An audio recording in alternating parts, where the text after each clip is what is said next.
Well, good morning, good afternoon, or good evening, depending where you are joining us from.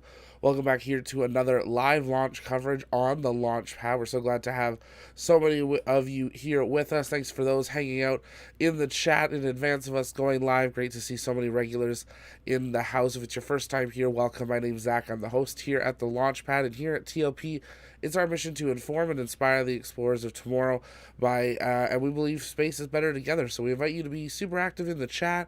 Consider joining us over on our Discord as well. It's free to do that. And if you like what you see, take a moment, hit that like and subscribe button, and consider becoming a member to help us support what we do to make space accessible for all. But you're joining us for our live launch coverage of New Shepard 19, launching from Corn Ranch, Texas. This is the New Shepard suborbital launch vehicle. But for the first time ever, they're going to be launching 6 new Blue Origin astronauts, or space tourists, as many of us want them to be called, on board.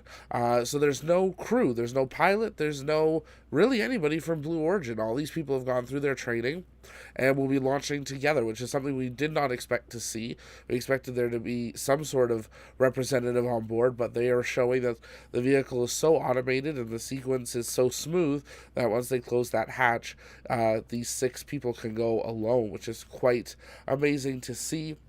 As we get started, let us know in the chat where you are watching from. We'd love to welcome you here. If it's your first time here, let us know about that in the chat as well. And we want to hear from you guys. We got a poll set up there. How many minutes of hold time do you think we'll see occur during the countdown? If you've watched any Blue Origin launch in the past, cargo or human, you know that there's generally a number of holds, and we've seen them get quite lengthy in time with very little information. So we want to hear from you.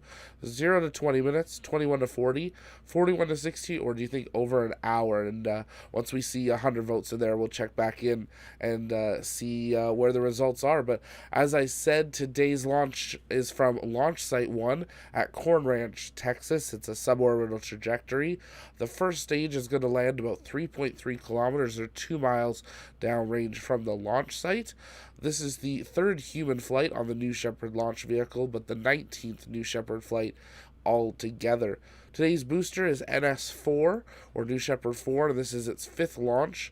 And as I said, this is the first ever launch of 6 people on a New Shepard vehicle, which is the maximum that they can have on board. But one thing we wanted to briefly mention, because we talked about it in the Discord a little bit last night, is that the FAA has gone ahead and awarded both previous New Shepard crews as well as the Virgin Galactic crew FAA astronaut wings, which, based on our understanding of the requirements, is in contradiction to what is actually required.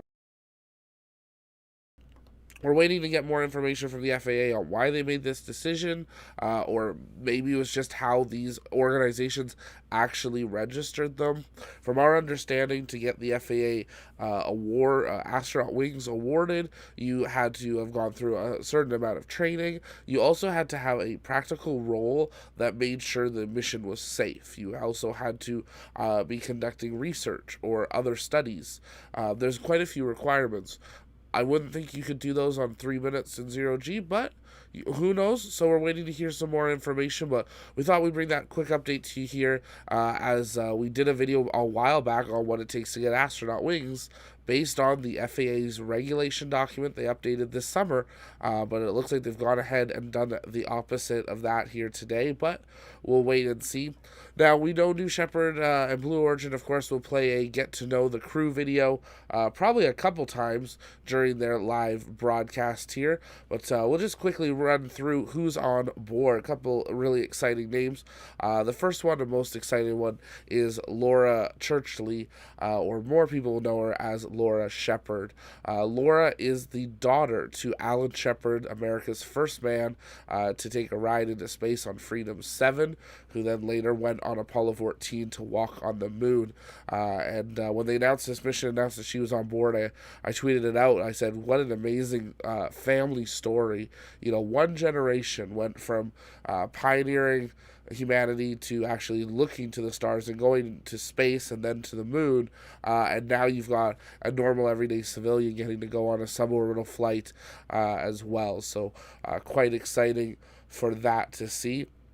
Also on board is Michael Strahan. He is a National Football League or NFL for the New York Giants. He's won Emmys, and he's also a host of Good Morning America. Michael was down there for the first launch and had, I guess, expressed some interest, and Blue Origin reached out and offered him a seat. So both Laura and Michael are non-paying customers. They are being gifted these seats, and then there are 4 paying customers on board. There's Dylan Tyler, who's the CEO of Voyager Space, who's very active in the space community. There's Evan on board, there's Lane, and there's Cameron, and we're going to hear more about them from Blue Origin as the countdown progresses. But as usual, I see lots of people joining in the chat here. Good evening from the Philippines. Great to see you. Best launch coverage ever. Thanks, Waldo. Tuning in from Iceland. Hey, Anar. It's great to see you. What part? Reykjavik, or you out more? One of his Iceland families from there. We got Auckland, New Zealand here. We've got Kansas here. Big city Orlando, Florida, checking in. Great to have you here. Ventura, California. Julian, every ship must have a captain or commander. Who is it on this flight? We're going to find out. That is something we're going to find out, because they have not said who that would be. But I think you'd be spot on there, Julian, that there would have to be some sort of commander or captain or something on board, unless they're operating it like a ride, which, I mean, then isn't really a rocket. We'll have to wait and see. We know not new record. Awesome. We are trying out a little bit lower latency here tonight or this morning. It's all blurring together. So hopefully we'll be a little bit more responsive in the chat to be seeing those questions coming in here. If you guys have questions, as always, you can send those in the chat. You can just send them in by tagging us at the Launchpad, or just putting the Launchpad anywhere within your question, and that will flag it so we make sure we don't miss that. Take a moment, share out your questions as well, share out the stream as well by your friends and family. We know this is maybe not as loved rocket or rocket company, but you never know who will show up. Jeff who? But it looks like Blue Origin's getting ready to go live here, and we're going to patch them in as they get started and try to listen into their live coverage as they begin their countdown to liftoff here. The current liftoff time they were targeting was 8:45 Central Time, which is about 30 minutes or so from now, which generally speaking would be they're definitely going to be later into the count than that, I would assume, because crew depart the training center at T-minus 45 minutes, and they don't normally want to miss that shot of the astronauts heading out. So we'll wait and see what happens. If you're over on the Discord, feel free to take a moment, join us over in the live comms. I'll be jumping in there as well, but it'll be great to have you all here. We got Mike from California, New York, Germany, South Carolina, more California. Great to have you all here today. If it's your first time here, take a moment, hit that like and subscribe button. It really does help us out. And they are getting their feed ready.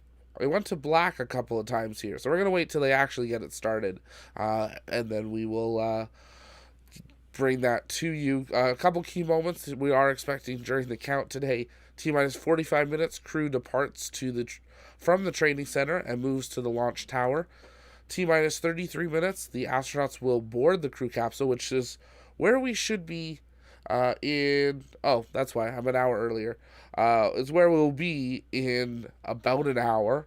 And then capsule hatch closes T-minus 24 minutes. T-minus 10 minutes, we get into the terminal count, ready from the mission control. That's normally where we see a hold happen. That's where Wally Funk was like, are we going or not? And they were in there for quite a long hold, so we'll wait and see what occurs there.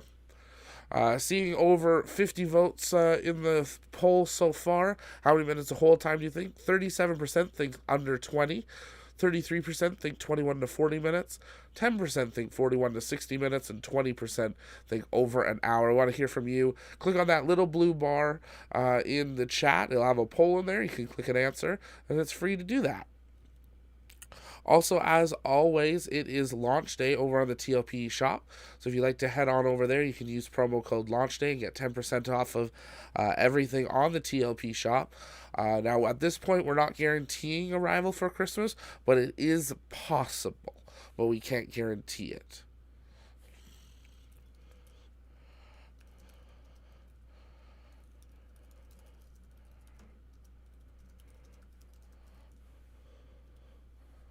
Our question here from Alfie. Where do you get your models from? From quite a few places. Quite a few of these are Lego. And then this side, this was a droid for R2D2 that they brought out when Star Wars came back in the early 2000s. So I can't tell you. He's voice activated. You used to play with him around the house. You could do like light tag and different things. Really fun. But I'm not sure if they still make him or not. The helmet, I don't fully know. I won that during Inspiration 4. A few things from the Inspiration 4 crew. And then these models, the tall ones in the middle, are from Starship Balls over on Etsy. We are working on launching our new website in the new year, hopefully January 1st. And we're going to have a full studio tour we're going to bring to you guys on YouTube on that day when we launch the site. But on it, we'll also have a section of the website where we break down absolutely everything in the studio so you guys can see what we have.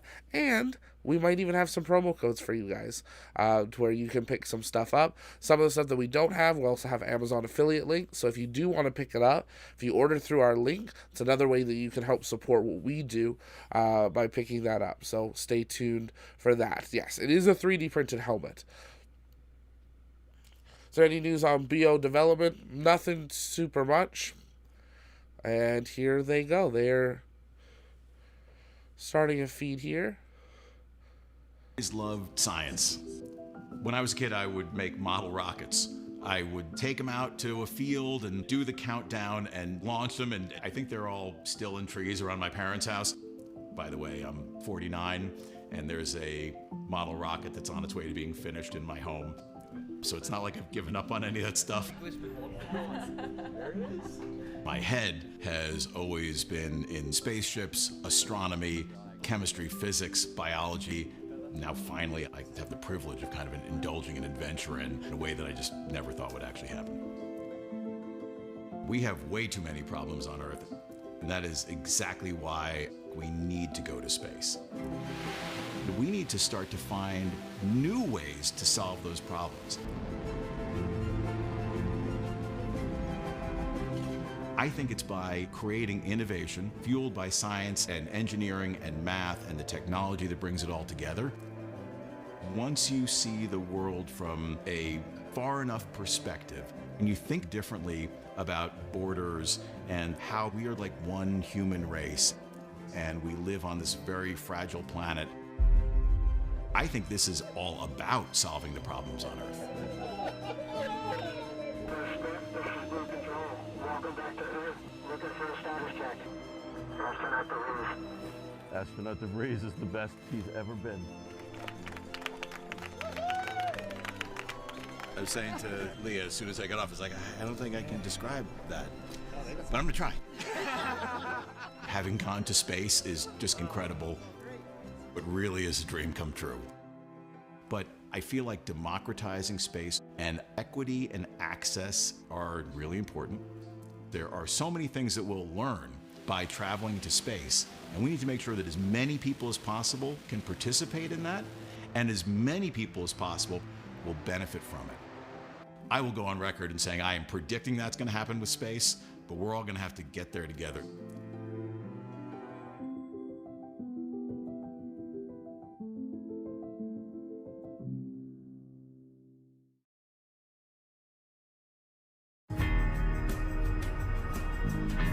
The human need to explore is deep within all of us. And with typical Blue Origin, their music's not copyright free, so we're going to mute it on there. But a very special tribute there for those that don't know. Glenn DeVries, who flew on the last flight, did pass away in a tragic accident a couple weeks following his flight. So special to see them share some of his his video footage and some of his feelings and emotions from that launch day, as we weren't too sure if we'd get to see those, as they do obviously have a follow-up process with all the astronauts that they take, and to share their thoughts and promote New Shepard. So we weren't sure we were going to see that, but a nice little moment there to kick off the new stream for the next crew that's getting started up here today. 6 new Blue Origin astronauts getting ready to head across that Kármán line and get ready to come down, all within just a 10-minute time frame. Yeah, it was a plane crash. He and one other person were on board a small plane and had that accident, unfortunately. If you're just joining us, welcome to our live launch coverage of New Shepard 19 with Blue Origin. They're playing a promo showing New Glenn, showing their new space station they're working on, and how New Shepard is all just the beginning of that. Lots of big plans coming from Blue Origin, and we hope to see them succeed, and we'll just have to wait and see what happens. But this is just the beginning, definitely, for Blue Origin. Let's listen in for an update from Mission Control as we count down to launch. My name is Jackie Cortez, joined today by my co-anchor, Laura Stiles. Before we get going, it's with an incredibly heavy heart that we say goodbye to second human flight astronaut, entrepreneur, humanitarian, and truly force for good in every possible way, Glenn DeVries, who tragically lost his life in a plane crash last month. As you saw in the video, one of the reasons why Glenn wanted to go to space was to use his journey as a way to improve life on Earth. He wanted to pay forward his experience and inspire the world, and it's in that spirit and in his honor that we dedicate today's launch to Glenn. Yeah, that's right, Jackie, and hello, everybody. Losing Glenn is such a tragedy. He really made a significant impact on all of us here at Team Blue, and we're never going to forget his vibrant energy, his passion for space, and his legacy is certainly going to live on. On today's flight, we draw a straight line back to another astronaut with an incredible legacy, the original American astronaut, the person who arguably got all of this started, Alan Shepard. His daughter, Laura Shepard Churchley, will step aboard the rocket named after her father and go to space today. Talk about a very incredible family lineage there. Laura will share the capsule with 4 customers today: Dylan, Taylor, Evan, Dick, and the first parent-child pair to fly to space together, Lane Bess and Cameron Bess. Good-looking crew on the screen there. Yes, rounding out today's crew is Good Morning America and Fox Sports co-anchor Michael Strahan. It is a full capsule, it is a full day, so let's get started. So as you might have heard, our launch moved a couple of days. We had some high winds, so out of an abundance of caution, we went ahead and pushed for 2 days, but here we are. Yes, and safety is, of course, our main priority for every New Shepard mission, and we are happy to report that the weather today is looking great for launch, so here we go. Earlier this morning, our astronauts arrived at the Astronaut Training Center down here in West Texas. Today is the first flight, it's a very big deal, where every seat, all 6, will be occupied, but thankfully on New Shepard, each seat is a window seat. That's right, and there they are pulling up this morning.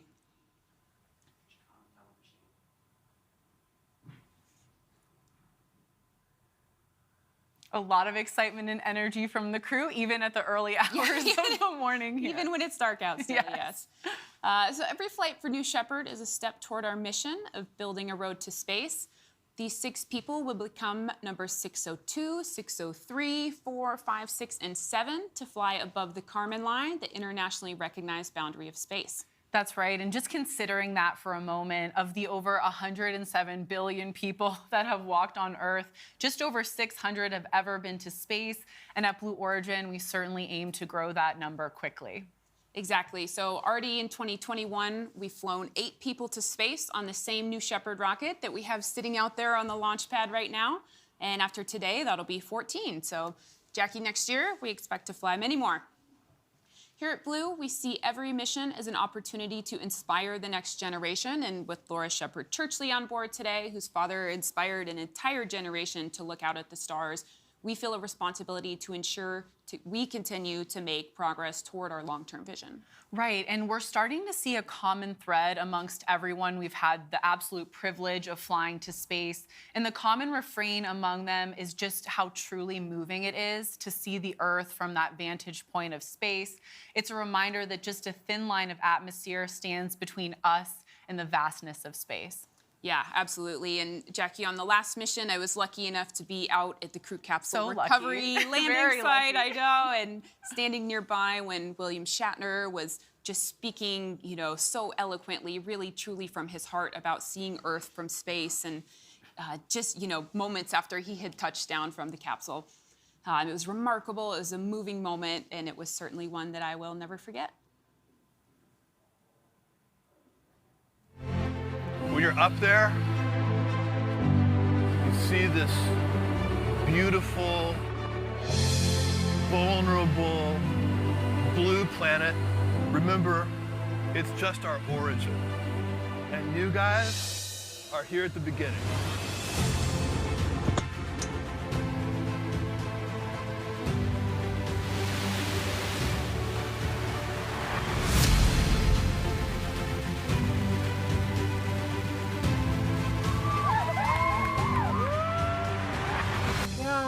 Weightlessness.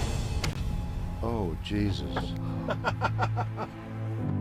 Oh, my God. This is Oh, wow. I can't believe this.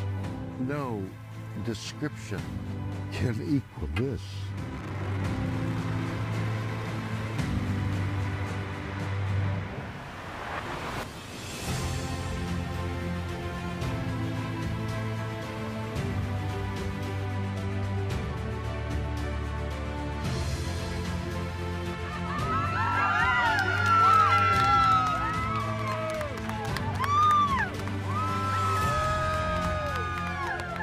Everybody in the world needs to see it.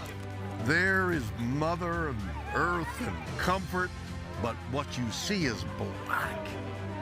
What you have given me is the most profound experience I can imagine. I'm so filled with emotion about what just happened.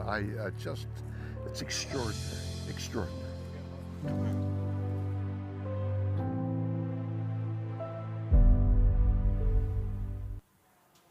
It's just such a perfect and such a poetic expression of the moment we all hope to experience one day, seeing Earth from space.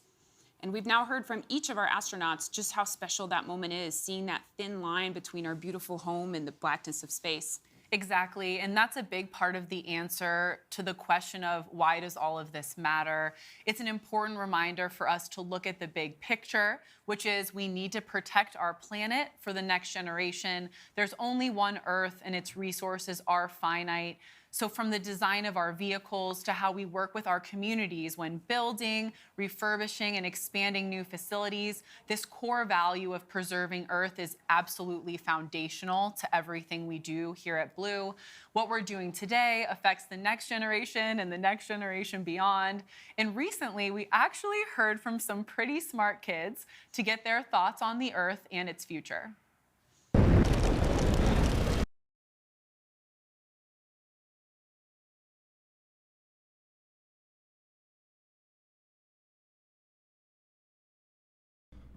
If you're just joining us, welcome here to the launch pad, our live launch coverage of New Shepard 19. We're coming down to T-minus 1 hour, 15 minutes. Things are really going to start to pick up in about 45 minutes. That's when the crew will depart the astronaut training center and start to begin their way out to the launch site. So if you guys have questions, you can send those in the chat, and we'll be glad to answer those as we count down towards this liftoff time here. Obviously, there's no coast phase of this mission. It's a very quick 10-minute mission, so this is our time to answer your guys' live comments and questions. If you're new, take a moment, hit that like and subscribe button. It really does help us out as well. We are going to keep listening into the live mission control coverage as we can. When there are some audio chunks, we may have to mute it here as well. But Virginia's waiting for her coffee. Me too. Absolutely. But great to have you here. Captain Kirk rocks. Good morning. Great to have you here. I've been waiting 15 years to see these flights begin happening, says the new N1. Yeah, it's an exciting time to see these flights starting to occur and stuff happening there. Waldo, he's going to dedicate the flight to hungry homeless children of the world. Absolutely, Waldo. I would agree with you. Just like Inspiration 4, their mission, though, was to push us further into space, was also that we need to take care of our Earth here. And I think that's really mission critical. That's why we started with Launchpad. We have our TLP Cares part of us that will be excited to do some more stuff into 2022, now that we're at that kind of financial spot of being able to actually be able to give back what we would need. So we look forward to sharing some more about that in the future, because if we're going to space, we need to take care of our kids and our families here as well. Morning, Richie. Great to have you all here. If you're just joining us, though, you're here for our live New Shepard 19 launch coverage, launching from Corn Ranch, Texas in the USA on a suborbital trajectory. It takes about 10 minutes from launch to booster touchdown and capsule touchdown undershoots. The booster will touch down about 3.3 kilometers or 2 miles from the launch site. There's no fairings, of course, on a New Shepard vehicle, as everyone's a window seat. 3 flights so far in the New Shepard vehicle. This is the 5th flight of the booster, but the first ever flight with all 6 people on board, 4 paying customers and 2 guest customers of Blue Origin. Well, that video sort of says it all. These kids are more tuned into what's happening with the environment than we realize, which is a very good thing because the future is theirs. And let's discuss how New Shepard operates with the environment in mind. And I will say, luckily, we have an expert at the desk. Laura's been with the New Shepard program for over 8 years, and she's now senior manager for all of New Shepard operations. So Laura, can you tell us about how New Shepard was designed with the environment in mind?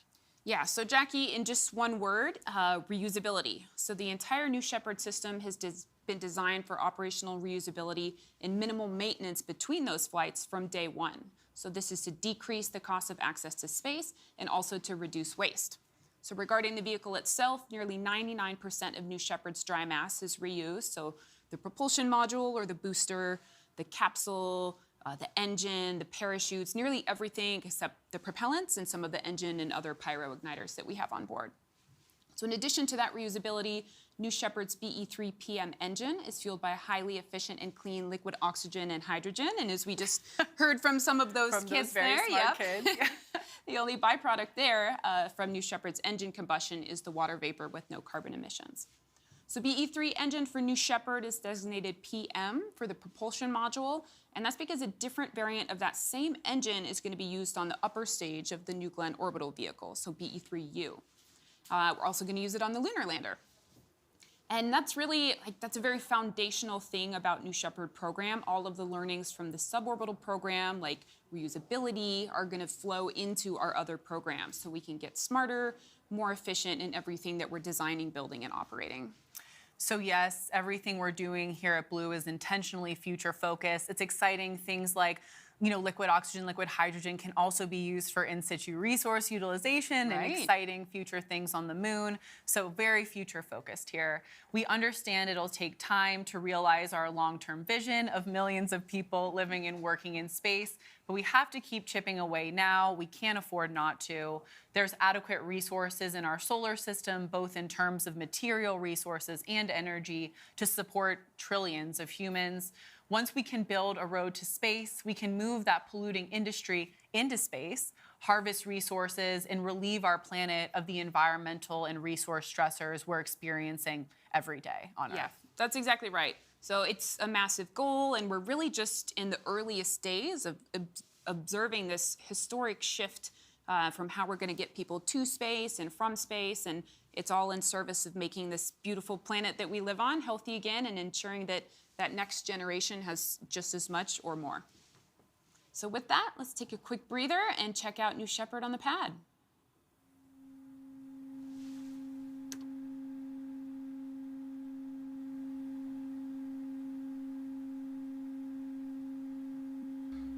So we're looking at some live raw views of the capsule sitting out on the pad. The full rocket was rolled out to the pad at about T-minus 7 hours 30 minutes, so just over 6 hours ago. And you can see that the sun just beginning to rise over West Corn, Texas here this morning for launch. There's going to be times when they take these breaks and see. So that beige section you see around your screen right now, that is the capsule door. That will be removed. There's a clear panel. They will have a proper hatch that gets installed there during the Thanks actual for joining flight. us for our third human flight, featuring a full capsule today of 6 soon-to-be astronauts. And while we have a minute, let's get into what's been happening with Club for the Future, Blue Origin's nonprofit foundation. Yeah, there's been so much incredible momentum since each of our 19 partner organizations received the $1 million grant from the Club for the Future, and that's all thanks to the $28 million donation for the sale of that first seat on New Shepard. So in aggregate, these organizations are collectively impacting tens of millions of students each year, and not just sparking their imagination, but materially impacting their education and ultimately driving their passion for space. So this is being accomplished in a couple different ways. There's immersive curriculum, access to experts, and even opportunities to fly their own payloads. Right, and so much more. It amazes me everything Club has been accomplishing in such a short time. And today we'd like to highlight one of these partner organizations, the Astronaut Scholarship Foundation. Laura Shepard Churchley, who's on board the mission today, is chair of the Astronaut Scholarship Foundation Board of Trustees, which raises funds for college students and provides mentoring to scholars pursuing careers in research in STEM. Such important work. So let's take a look at what Laura and the Astronaut Scholarship Foundation are up to. And we'll keep that playing on screen here as we continue to answer your questions. I saw one come in there, responded to in the chat, but are they really astronaut? Asked Ben McDonald. We would have before said no based on if you were using the FAA astronaut wings as the rule of thumb of what is an astronaut. That's what many people had kind of agreed on was an okay thing to use. Generally speaking, an astronaut is a job title. It's not a type of person necessarily. But we're entering this time of confusion of really needing to nail down what these names are. But yesterday, the FAA awarded both previous New Shepard flights as well as the Virgin Galactic flight their FAA astronaut wings, which is something we were not expecting to ever see awarded, as the crews, based on our understanding of the requirements, did not meet all the requirements to get those awards, but they were all awarded them. So we're expecting to see that continue into the future. And that number of actual astronauts to increase. Many of these are what many would want to call space tourists, as especially on these flights where they're 10 minutes or 13 minutes.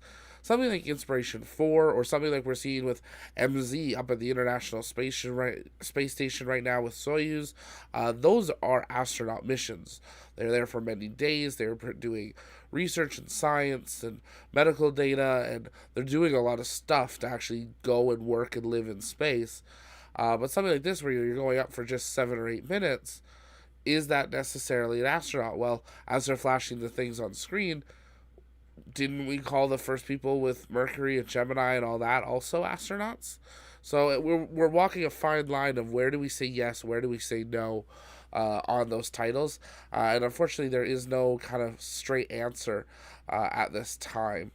But we're glad to have all of you with us for our live coverage of New Shepard 19, launching from Corn Ranch. Taking a quick look over at the weather right now, we are seeing it cut about 41 degrees Fahrenheit, or about 5 degrees Celsius, with a small 1.1 kilometer an hour, or let's get this here, or not even a mile per hour winds at time of liftoff, based on kind of my hypothesis on the holes that we'll probably see. We're going to be looking still 41 degrees Fahrenheit, 5 degrees Celsius, a little bit gustier wind, changing directions. Right now it is winds to the west. We'll have northerly winds about 2.2 to 2.5 miles per hour, or 3 to 4 kilometers an hour on the launch site. So nothing too crazy there. which is a good weather for what they're hoping to see.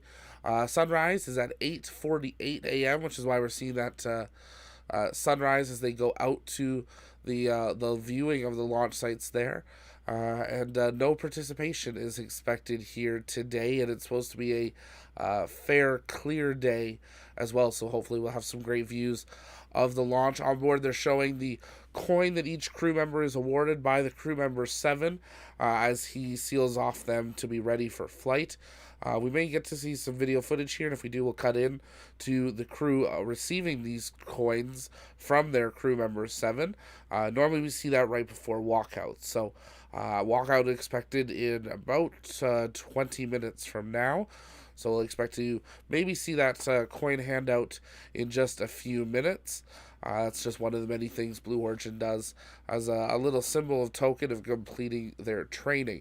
Now, their training is just 2 days, but they've been down at Corn Ranch for a bit longer because of the delay due to some of the upper level winds. With the winds being too high a few days ago, they delayed till today as the weather was looking a lot better. So the crews were out there a lot longer than they necessarily expected at the beginning, but that's okay. Better safe than sorry, especially on these type of flights. And if you are in the States and have been watching Good Morning America, pretty much since the day they announced it, they've been counting down for Michael Strahan's flight. Put a whole studio down there in Corn Ranch, and we're getting ready for today's mission. I'm super excited to have really the first media host being sent up onto up across that Kármán line. If you're just joining us, you're joining us for our live launch coverage, which is New Shepard 19, launching from Corn Ranch. We're coming down to T-minus 1 hour, 3 minutes on your screen. They were showing what's coming up, but the biggest moment is going to be that crew walkout at T-minus 45 minutes, and then things will start picking up some activity.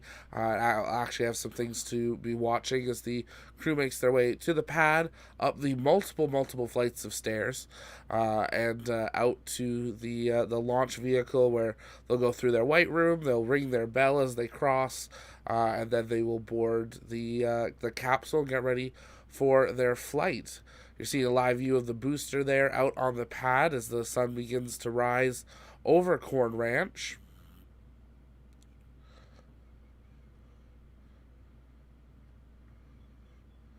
If you guys have questions, you can keep sending those in the chat. We'll be glad to answer there.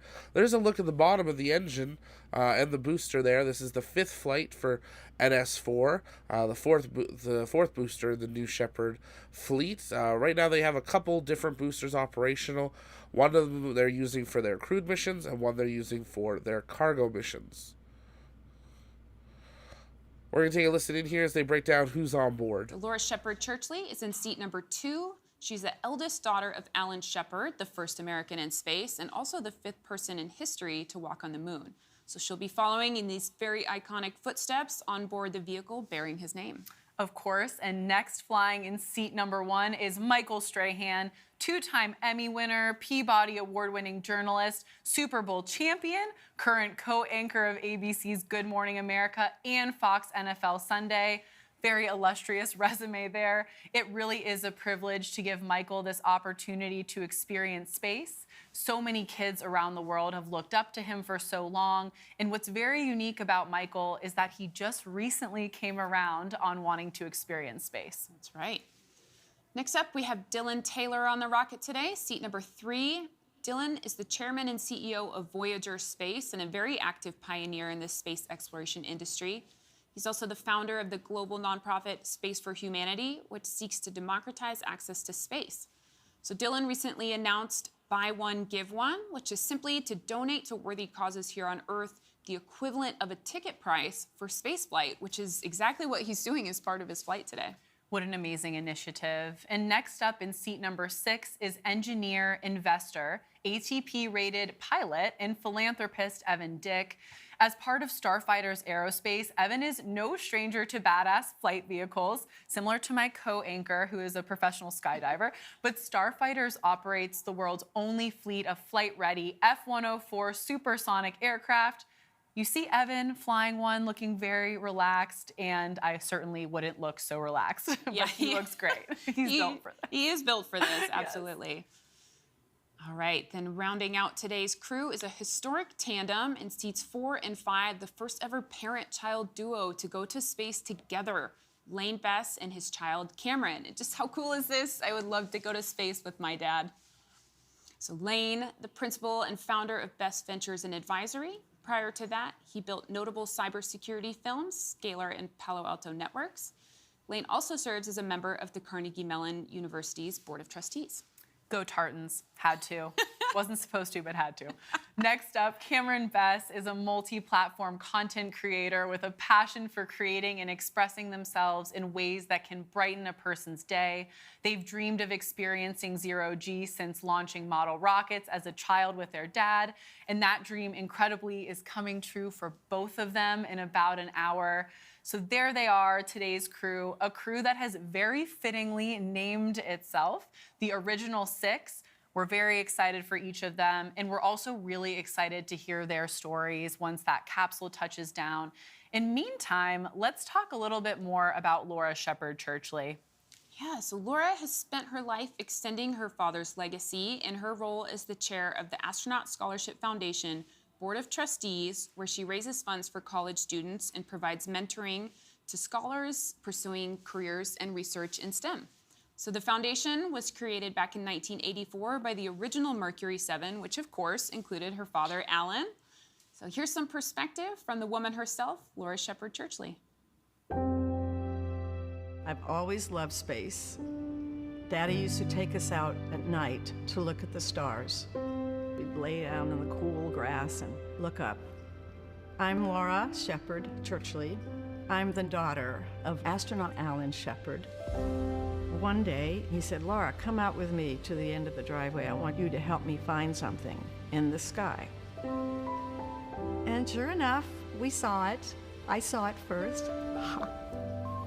It was Russian. They had a vehicle in space. And then Daddy announced to me, I'm going to be working for NASA. I'm going to be an astronaut. Astronaut? Astronaut's not even in my dictionary, Daddy. What is an astronaut? NASA's going to put me into a spacecraft on top of a rocket. The rocket is going to blast me up into space, and I will come back to Earth safely. And I said, okay, have a good trip, Daddy. I'm really interested in all the things that space travel has brought to the world. And so I'm really excited to be going on a Blue Origin flight. And I'm very proud of my father's legacy. He was the first American in space and the 5th man on the moon. And he so far has been the only man to play golf on the moon. I believe he would say the same thing as my children. Go for it, Laura. I just want to see space closer up. Daddy only had a little portal. He didn't have the windows that we're going to have. I can't wait for the parachutes to open, to have that rush and then just stop and then settle down. I just can't wait for that. Every night I go out, look at the moon, say hi to Daddy. It's kind of fun for me to say that an original Shepard will fly on the new Shepard.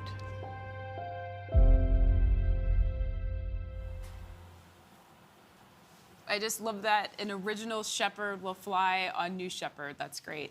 It's so cool to see Laura down there at the U.S. Astronaut Hall of Fame at Kennedy Space Center down in Florida, a place where Alan Shepard is, of course, very well represented.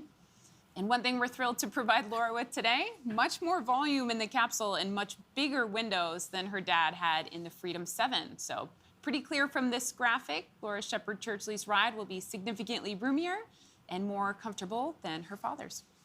That's right. What an amazing, stark graphic. With that, let's take a quick breather and check out New Shepard on the pad, readying for today's 3rd human flight.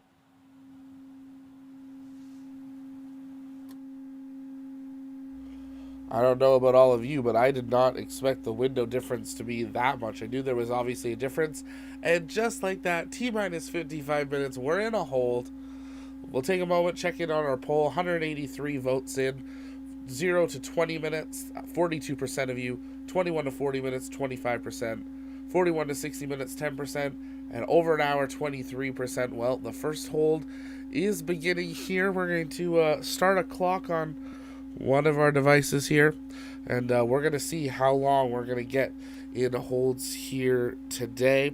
Take a moment, let us know in the poll, as we'd love to hear from you guys. But we got our clock running there. We're 30 seconds behind, so we'll make sure we always add 30 seconds to that. But we keep an eye on that hold clock there. But wow, what a window. Definitely some amazing views there. You have to admit, it's pretty cool. The original Shepard launching on the new Shepard. Obviously a big media marketing thing as well, but really special that she gets to go up and experience a little bit of what her daddy did as well, which is really cool because that's the whole point of wanting to open space for all. Each of them kind of sharing a little bit of their mission there, but we love that generally speaking they are all doing this just because they want to push humanity forward together. If you're just joining us, welcome back. It does look like we've entered a brief hold here, but at this moment our astronauts are with crew member 7 receiving those special coins we talked about earlier, which is very exciting for them. That's right. So we are standing by for the go for astronaut load, and we will just stand by until we hear that. All right.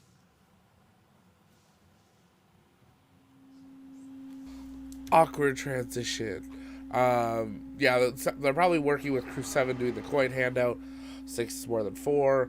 So maybe someone needed a bathroom break. Obviously, once they head out to the pad, there's no more bathroom breaks. So, got to be ready to go for the next, hour and a half, 2 hours of excitement. So, hopefully we'll see the crew departing here. Expected departure T-minus 45 minutes is when the crew normally does walk out. But we have seen them do the hold here at 55 just in case to have some extra time. If anyone else is tired of seamlessly endless and repeat test missions, purpose than a suborbital carnival ride, where's New Glenn? Yeah, we'll hopefully see so some Jackie, New Glenn testing here in the near future. We saw them bring out their first kind of body test unit to make sure that they could actually navigate from the New Origin build facility through Kennedy Space Center's roads out to their launch site. They are working on their launch site. When we were down there in September, we saw BO heading some stuff out to the pad. Also got to take a look, obviously, at the outside of their facility. And it is massive, I have to say. Compared to the rest of the facility out there, it is quite the sight to see. They've got a very large facility that they'll be able to grow into as they get ready to hopefully be going up into space and then to the moon as well. But hopefully we'll see some testing of New Glenn in the next year or two. And hopefully we'll see those engines get delivered so Vulcan can begin its testing as well. We are on the verge of seeing a large amount of new vehicles entering the test phase. We've got New Glenn, we've got Starship, we've got Vulcan, we've got there's a couple other ones that I'm blanking on. But we've also got the new capsules. We got Starliner, we've got Dream Chaser, we got Rush's new vehicle.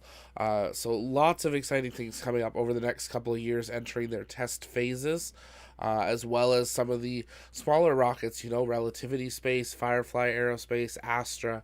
Astra's going to have its first launch from Cape Canaveral here in just a few weeks. So they're getting ready to launch from the second launch site for the first time.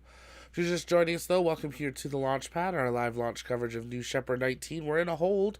We are 4 minutes already into that hold, holding at T-minus 55 minutes and counting until that expected liftoff time.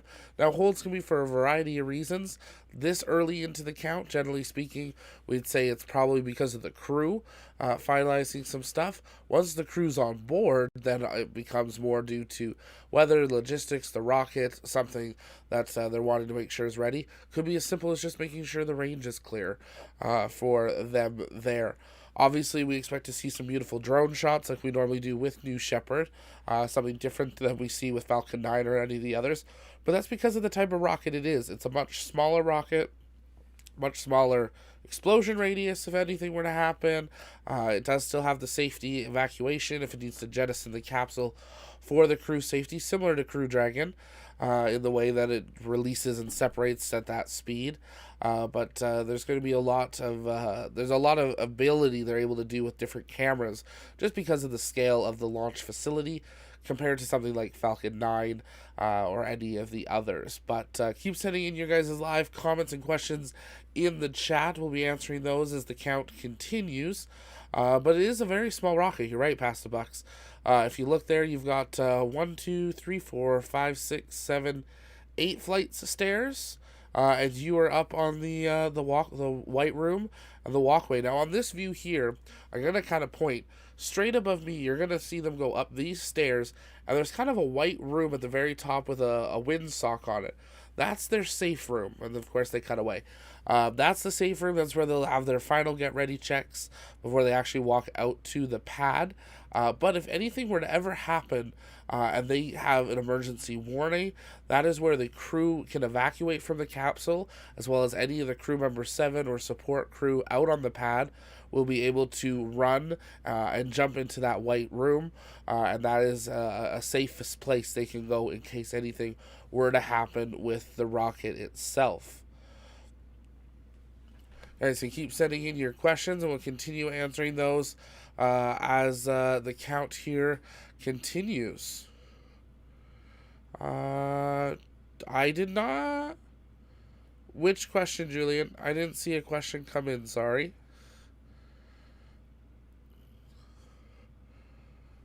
Just scrolling back here.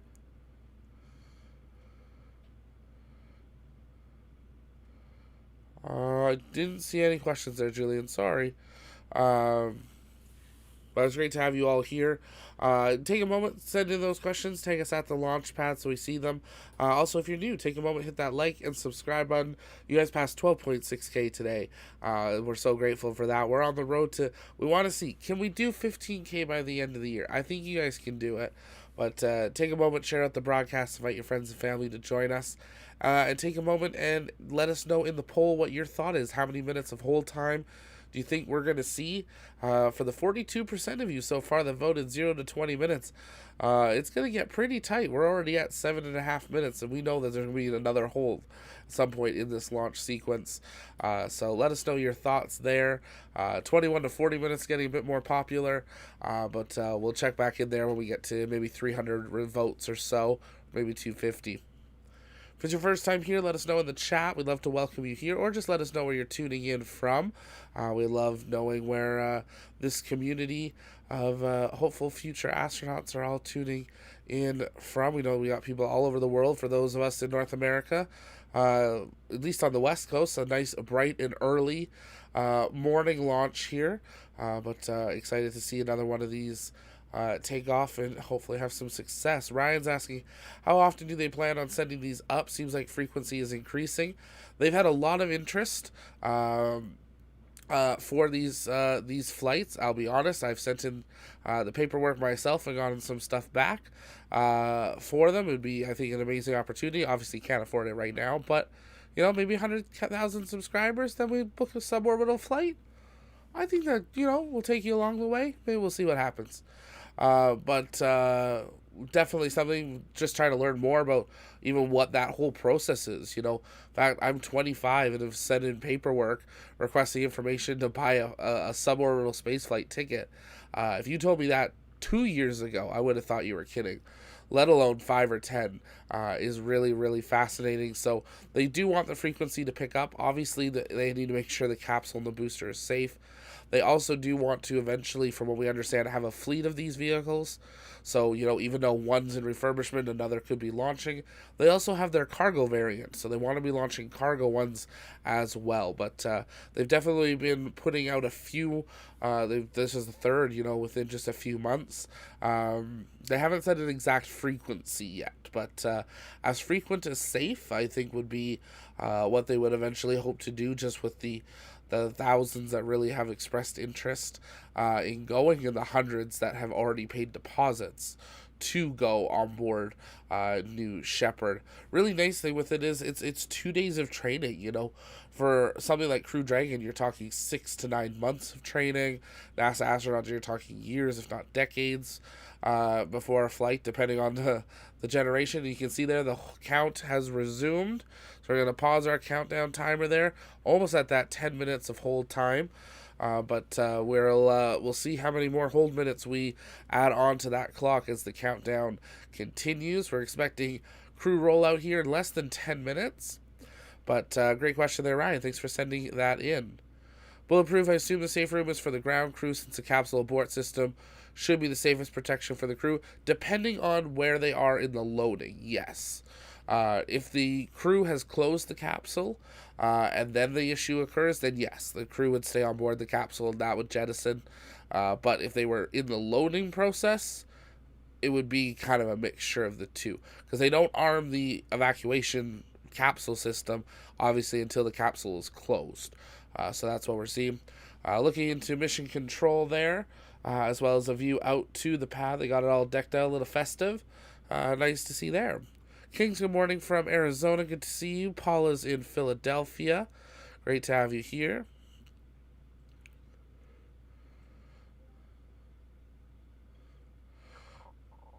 Hey, Skater Girl. Thanks for watching. Appreciate it. Oh, Julie, that question. Yeah, we don't know who's been picked. They have not said who's the captain on it. At this point, we don't believe there is one. They went through the crew. I mean, if you were to say who's in seat 1 becomes automatic captain or commander, then it's Michael Strahan. But they have not said specifically he is captain, or like, they're not going to get stuck in space, so they don't need someone to be able to take command of the ship. There's nothing they can do on board. The ship's fully autonomous. So really, they don't need a commander or a captain, because there's nothing they can do. And there's the crew walkout. So we're going to listen in as this occurs, see what we can hear from the launch site, or from the crew site. Crew emerging from the astronaut training center, looking great in their Blue Origin flight suits.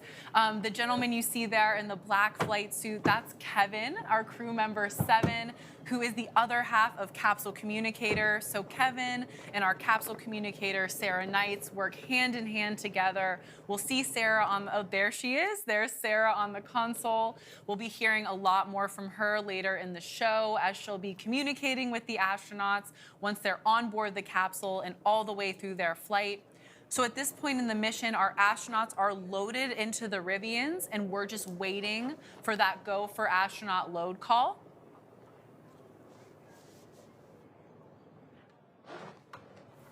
Getting good thumbs up from the crew, looking excited and ready for today's mission.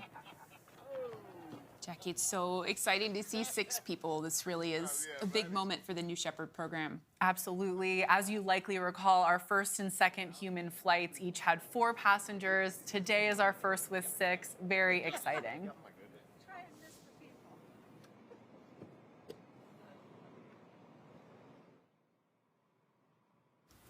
As we await that go for astronaut load call, a reminder, Blue Origin is growing very fast. We have offices and factories in Seattle, Washington, Cape Canaveral, Florida, right here in West Texas, which you're seeing live on the screen, Huntsville, Alabama, my home, Washington, D.C., and Los Angeles. Across our facilities, the team at Blue is working on many groundbreaking programs, including exciting new ones like our Orbital Reef commercial space station that we're really excited about.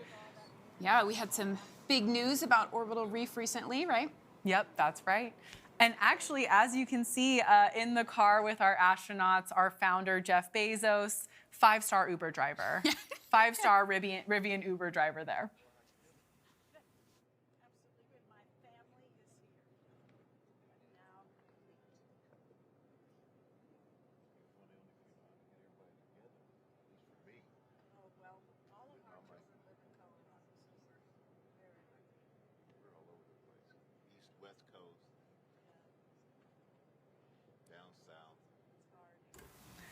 Again, while we're waiting for that go for astronaut load, which will signal the start of the Rivians onto the road to space, in case you missed it, just the other day, NASA did select Orbital Reef, our commercial space station, for phase 1 of its commercial low Earth orbit destinations program. We're absolutely thrilled to be working alongside NASA and our partner, Sierra Space, to mature this really critical capability. Big initiatives do require the best and the brightest. So come join us, come join Laura and I, and come solve some of the most interesting challenges as we build the road to space. So you can check out our website, our careers page for more details. We have openings nationwide. And we'll pause here for a moment, check in on our Rivians while we wait the start of the drive past mission control and out on the road to space.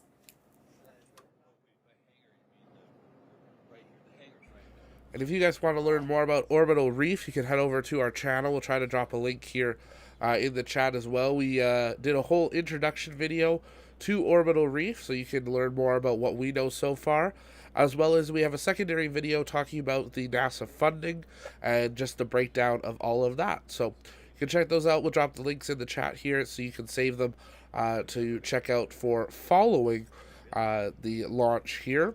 But definitely exciting to see 4 new space stations currently under the either research and planning phase or under development.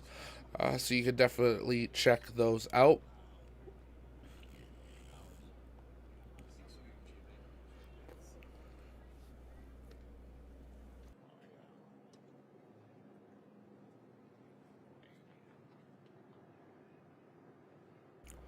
Again, if it's your first time here, take a moment, hit that like and subscribe button. It really does help us out. We're glad to have all of you here with us. The first link that you're going to have in the chat is the link to breaking down the 4 new stations and their funding. And then the second link you have will be our video breaking down and introducing you to Orbital Reef, which is quite an interesting concept for a station here.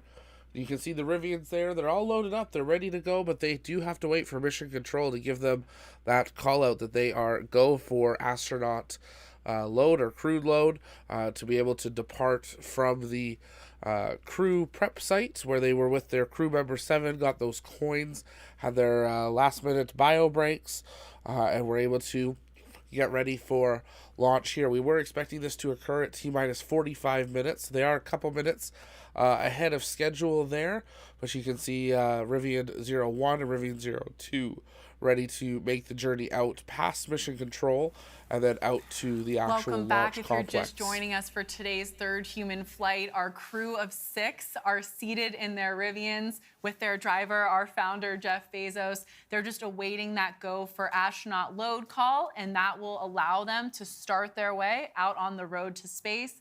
A lot of excitement coming up for this crew, seeing a lot of smiles through the windows, which is a very good sign for today's flight.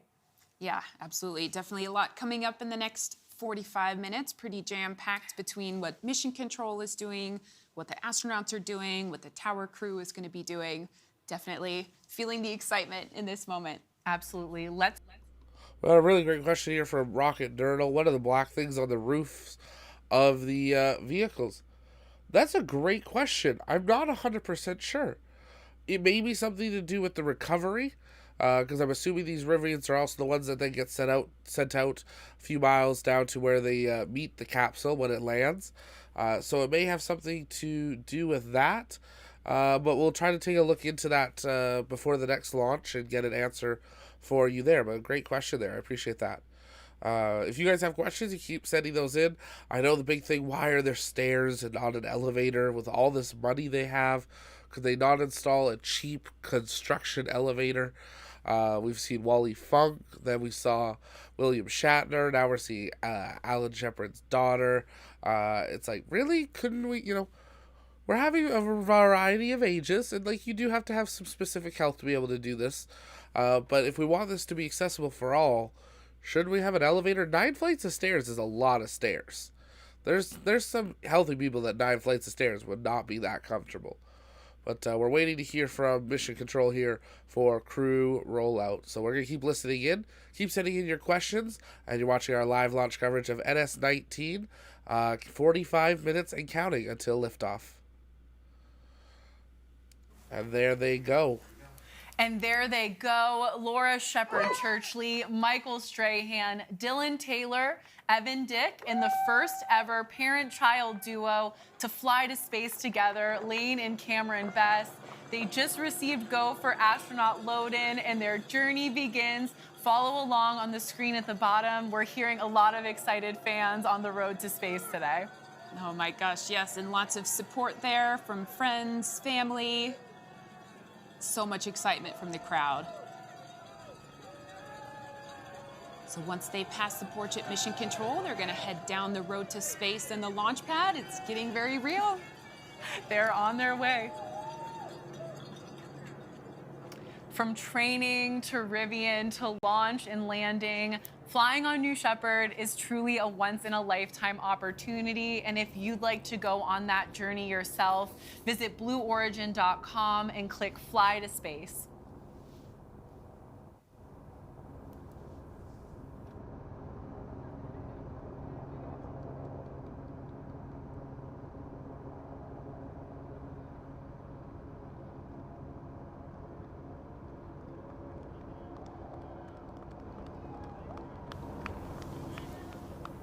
Right, we're going to be coming up on Mission Control shortly. We see a lot of the support crew standing by there, giving their cheers and waves.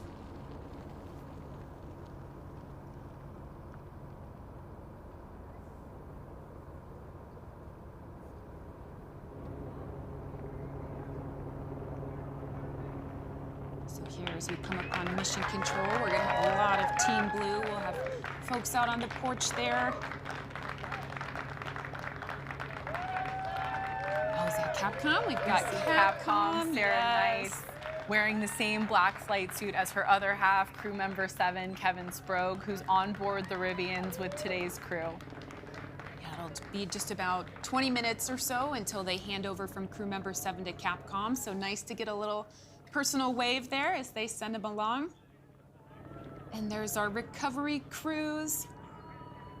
So the capsule recovery team is standing by. We also have our booster recovery team that's staged, and they hang out here at fallback. We call it fallback 3, so it's essentially as close as you can get to the rocket during the launch itself, so that they are staged and ready to go as soon as the parachutes come out. Well, and I have to say, I know that's where you would be, Laura, if you weren't here with me, so I appreciate you being here with me today. And our astronauts have made that big turn, from Mission Control onto the road to space. This is a huge moment because they're seeing their live rocket waiting to take them to space for the first time.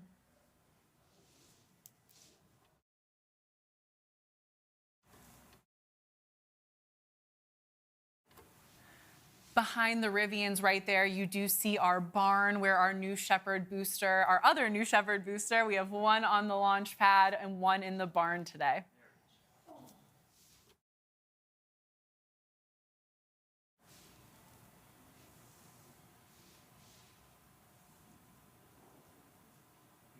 What a beautiful shot this morning. Sunrise just happened a little bit ago. You can see some nice shadows on the mountains. It really is gorgeous out here in West Texas. It's going to be great lighting for their ring road photo, which is coming up here soon.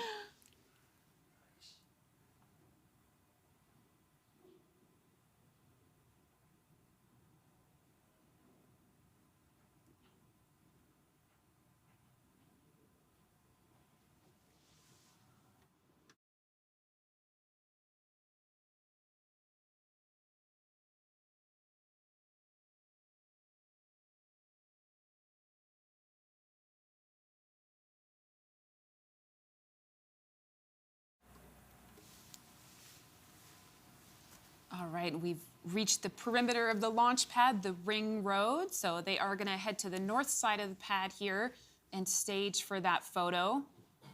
Like Jackie mentioned, this is the first time they're seeing this booster up close and hearing it. Right, it's not just about this view, it's about the sounds as well. So as soon as they get out of their Rivians and they're standing there, they're going to start to hear various things. They might hear a little bit of venting from the propellant tanks, some valves clicking, the helium purges. The navigation system has a beautiful little hum. This rocket is very much alive right now. coming from someone who's experienced it firsthand. That's great. Here our crew is getting out of those Rivians. They're about to get staged for the ring road photo with their rocket. Because if you didn't take a photo with your rocket, you didn't go to space. You didn't go to space. And they're in very good hands with our amazing photographer, Felix. And like Laura said earlier, it's so amazing to see a full crew of 6 today, the original 6, accompanied by, of course, their crew member 7.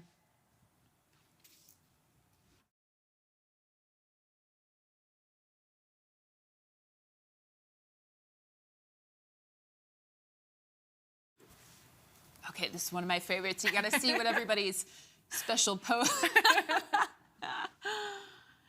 Been practicing those rocket poses there. I'm encouraged by this high energy crew. This is looking great.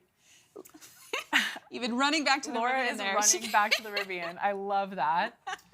Our crew is gonna get back into the Rivians for the last time before they get into the New Shepard crew capsule.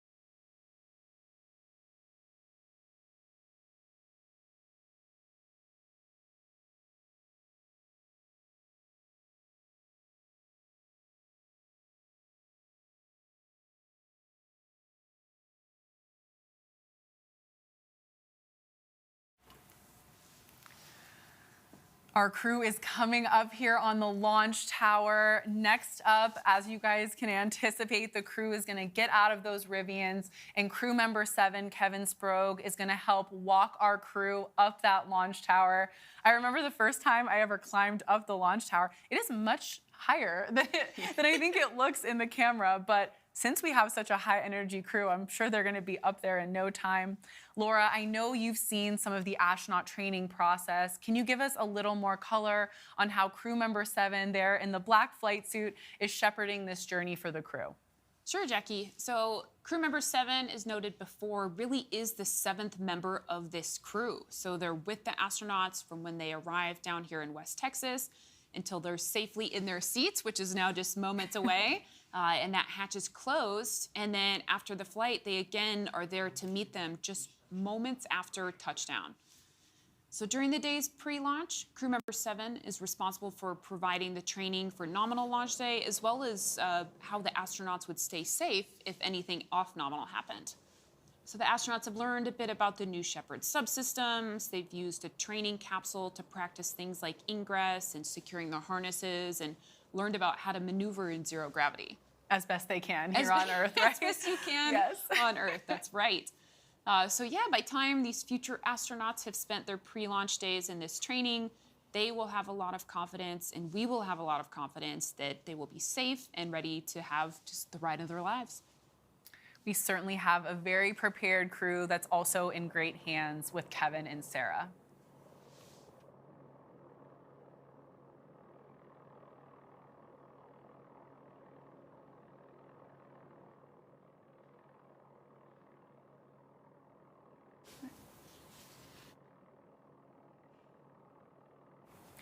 If you're looking at the top of the launch tower right now, that's the next stop on our crew's path to the capsule. That's the safety shelter on top of the ascent tower here.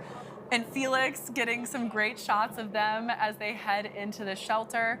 The crew is gonna stand by in the shelter and await that ingress across the bridge, then the gantry into the crew capsule. Our crew is looking great right now. They're looking very ready to fly. That might be record time. Getting off the Oh my launch gosh, tower. look. Several thumbs up. Definitely some excitement here.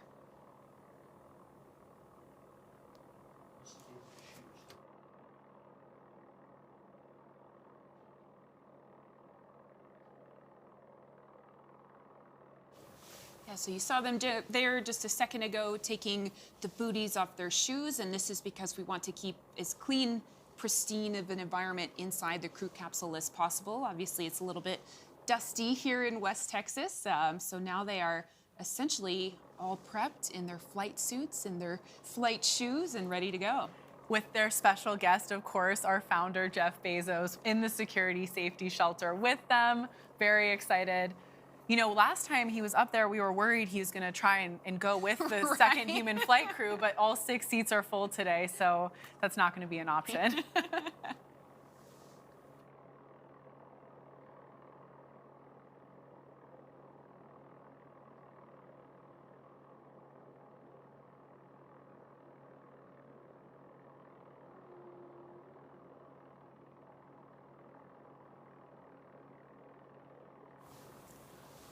Our crew is in the safety shelter, and at this point, crew member 7 is working with the tower crew and mission control as we wait that go for them to head across into the crew capsule. So, Laura, what are some of these final checkouts prior to bringing the crew on board? Yeah, right. So right now we're in essentially a great staging place in that safety shelter, so we can sync up all of the different things that are happening between mission control, which is some work with the RF systems, the nav systems. All right, and I think we are moving from the shelter. There we go. Here we go, 6 to 1. Purpose, ring the bell. We're going to space. All right, ready? Yes. 7. Cameron.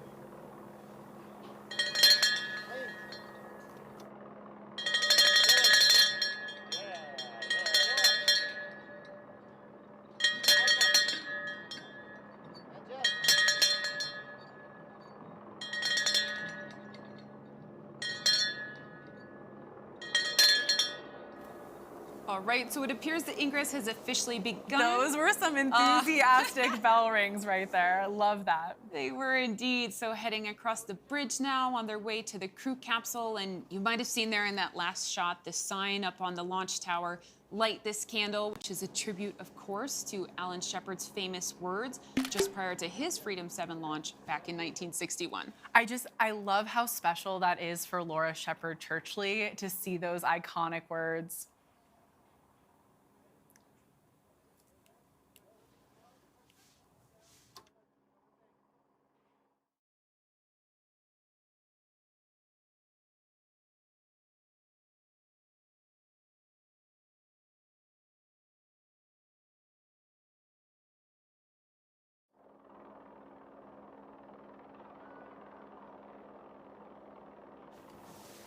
Our crew is about to be entering, sitting in their seats in the crew capsule. And of course, you know, getting those photos, those last minute shots.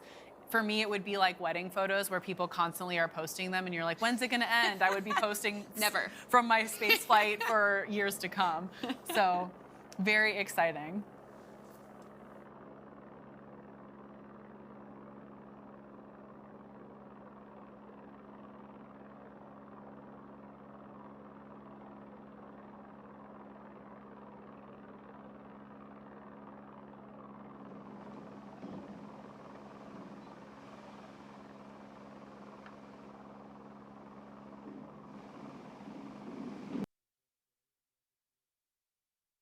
And if you're just joining us, welcome here to the launch pad at our live launch coverage of New Shepard 19. You can see the crew already getting boarding onto their capsule. Jeff Bezos joining each of the crews for some final hugs and photos as they get ready for their flight as we come down to T-minus 31 minutes and counting. If it's your first time here, take a moment, hit that like and subscribe button. We're going to just keep listening in to some of the live audio feed from the launch complex. If you guys have questions, you can keep sending those in the chat. Just take us at the launch pad, and we're going to work on answering those as we count down this last 30 and a half minutes. There's Michael Strahan getting ready to board into seat number 1, but let's listen back into mission control with New Shepard. Bezos realized the dream he's had since a child. Watching Jeff and Mark Bezos completely changed my mind. It was amazing, and I had never experienced anything like that. My father was the first American in space, Alan Shepard, and I kind of feel a little bit like I'm following in my father's footsteps.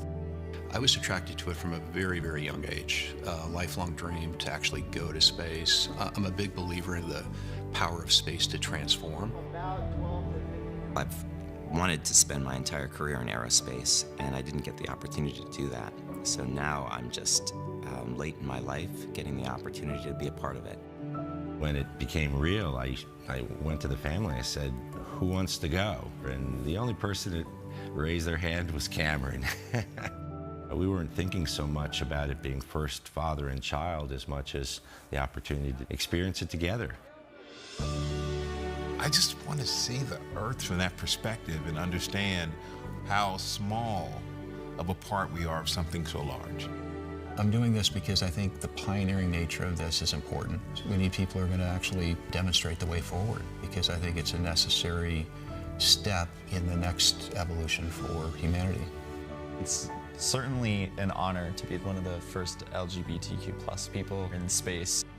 You know, I'm no hero. I didn't really work to go to space, but I do think that the visibility that I'm providing for that community is valuable.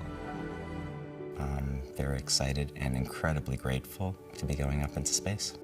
Part of me wants to go because it's something I thought I would never want to do. I just feel like he's right here with me. And I can't be more excited than I've ever been in my whole life.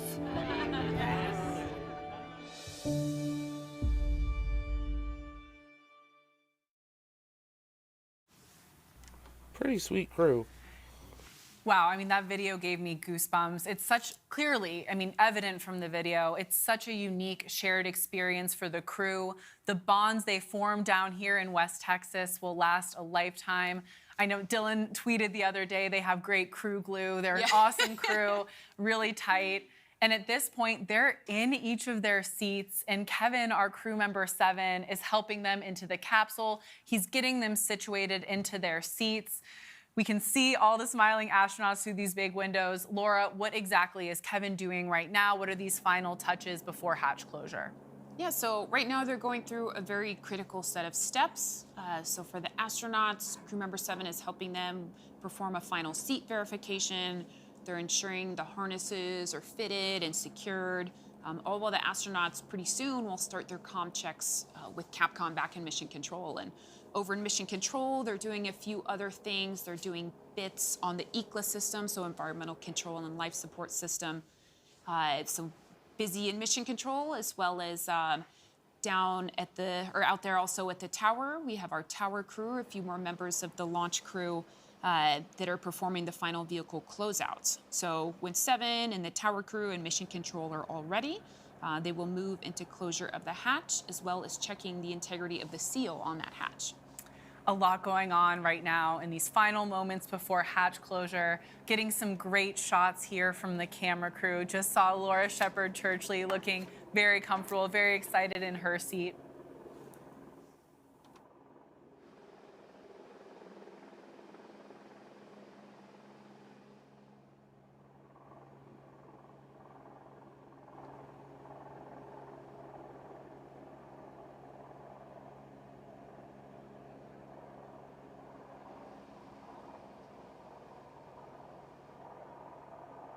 There we see Evan Best through the window. Great shot right there.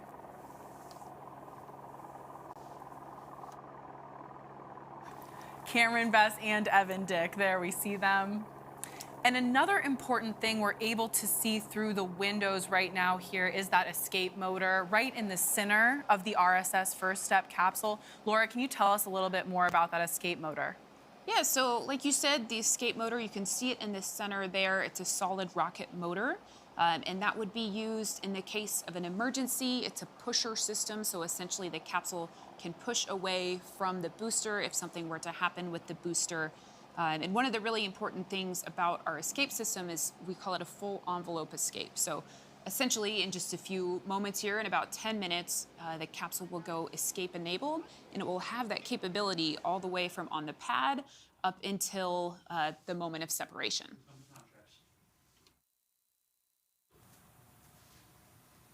RSS first step. Let's get started with the comm check. Astronaut Stray, how do you read me?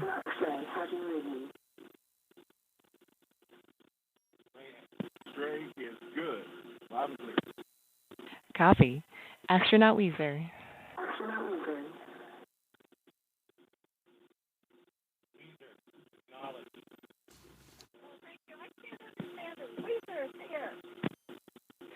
Copy. Astronaut Taylor, how do you read me?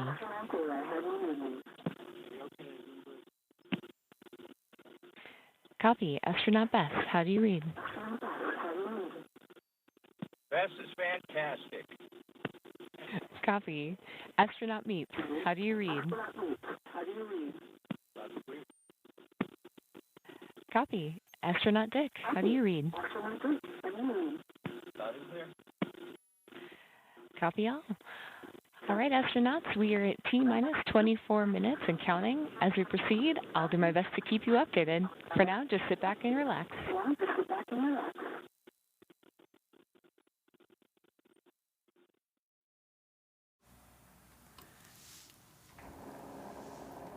Thank you for joining us for our third human flight. You just heard a great comms check with our capsule communicator, Sarah Knight, and our full crew of 6 astronauts, Laura Shepard Churchley, Dylan Taylor, Evan Dick, Lane Bess, Cameron Bess, and the one and only Michael Strahan. It's so fun to say 6 names. It's a lot more. And they're all loaded into the RSS first step, awaiting their life-changing flight to space and back. Yeah, and just one thing you mentioned there, Jackie, RSS. So RSS first step, our vehicle, that RSS means reusable spaceship. So this capsule itself has already gone to space 4 times. This will be its 5th flight today. And reusability, like RSS, that's a pretty new terminology, you know, in the aerospace world for rockets. But reusability is an underlying philosophy here at Blue. It's fundamental to ultimately reducing the cost of access to space. So right now, each of the New Shepard vehicles can fly up to 25 times with minimal refurbishment in between those flights, and soon we hope that that number is closer to 100. It always amazes me, the robustness of the New Shepard system. We're currently awaiting closure of that hatch on the RSS first step.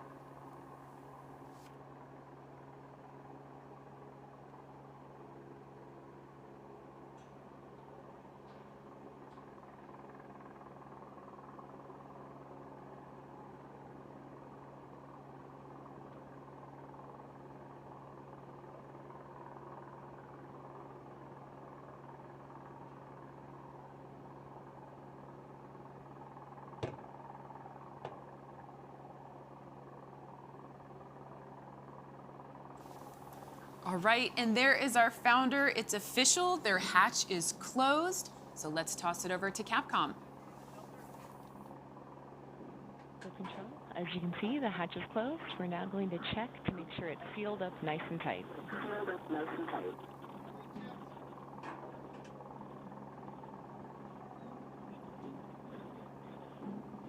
bet you some of the boxes are probably you are right now.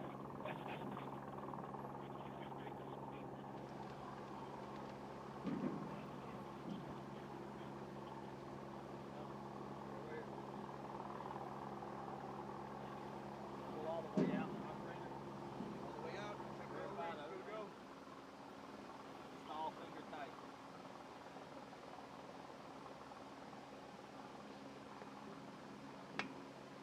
Pull slightly to seat O-ring. Push in plunger. Rotate clockwise. 3 or 4 turns. Push it in. 1, 2, 3, 4. Open manual tank isolation valve. Opening. Open. Ready for leak check.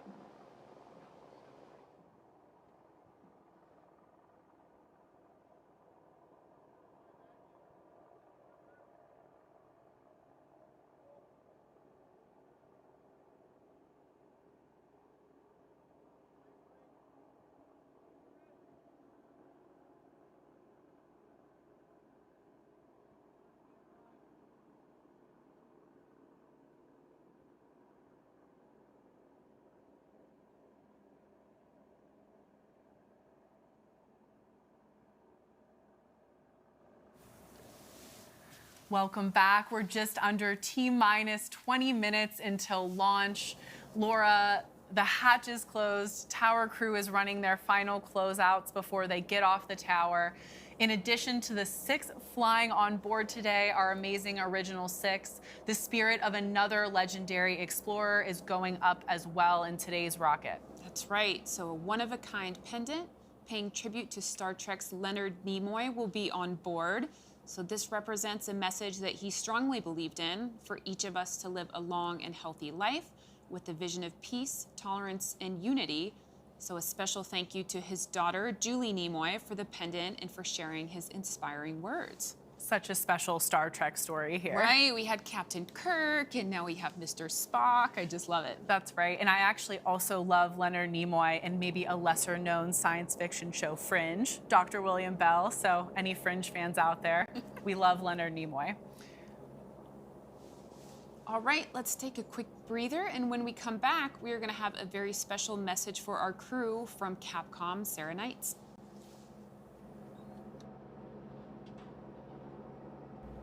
And if you're just joining us, welcome here to the launch pad and our live launch coverage of New Shepard 19. If it's your first time here, you're just joining us, take a moment, hit that like and subscribe button. It's free and it really does help us out. Also take a moment and let us know in the poll how many hold minutes you think they're going to have. Currently, we're sitting at about 9.5 minutes of hold that we've seen so far, but normally we see something occur around that 10 minute mark or so. As a reminder, as always, we try to keep the chat related to everything space flight, and the mission at hand, and we try to keep it family friendly as well. So we are working on our Nightbot, so apologies to a few of you that have gotten partly timed out there for a few seconds. We're still working on cleaning that up. On your screen, you can see them finishing up that hatch and getting ready to clear the crew from the pad as they get ready for launch. This is very much like a Soyuz, where we see people next to the rocket so late, but that's because of the size of the rocket and everything there. But if you guys have questions, you can send those into the chat. Just tag us at the launch pad. We've been trying to listen into the raw comms all morning, so we've been answering your questions in the chat itself. Similar to previous flights, we don't expect to see many onboard cameras, unfortunately, during this flight. It's something New Shepard generally does after the flight. Welcome back if you're just joining us for third human flight. Our original 6, our 6 astronauts are on board. The hatch is closed, and we're just awaiting that special message from our Capcom Sarah Knights, our capsule communicator, so stand by.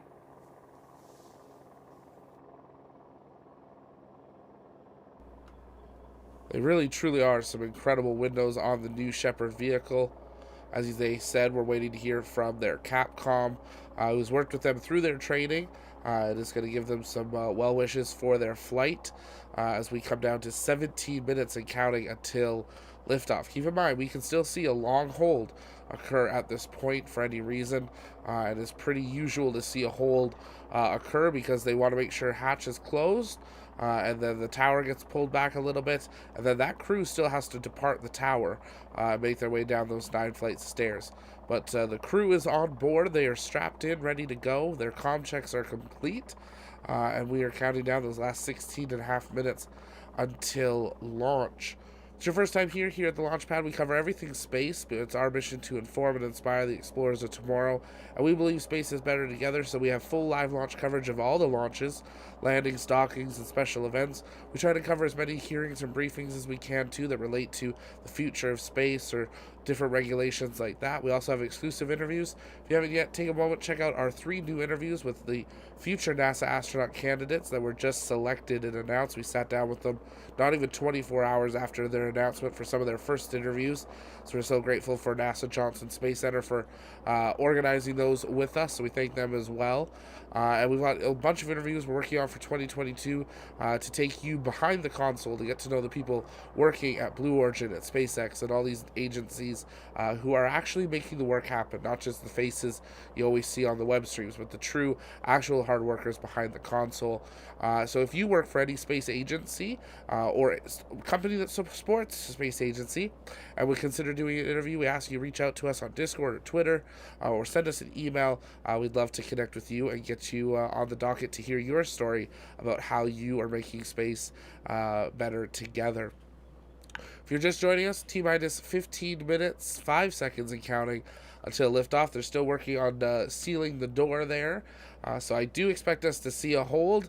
And just like that, we are back into a hold. So we want to take a look at our hold counter here. 46% think under 20 minutes, 22% 21 to 40, 10% 41 to 60, and 22% think over an hour. Let us see. It's very common for us to have seen a hold here at T-minus 15 minutes.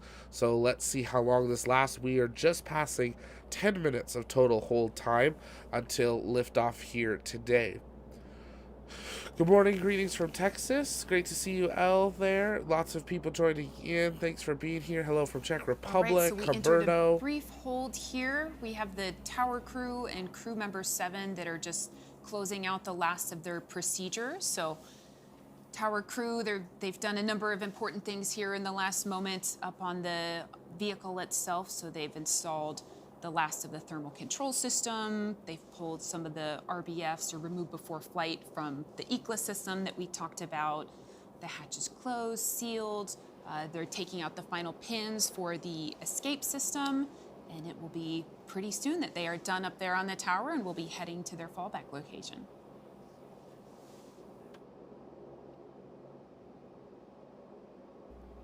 No O-rings to check, no SRBs on board.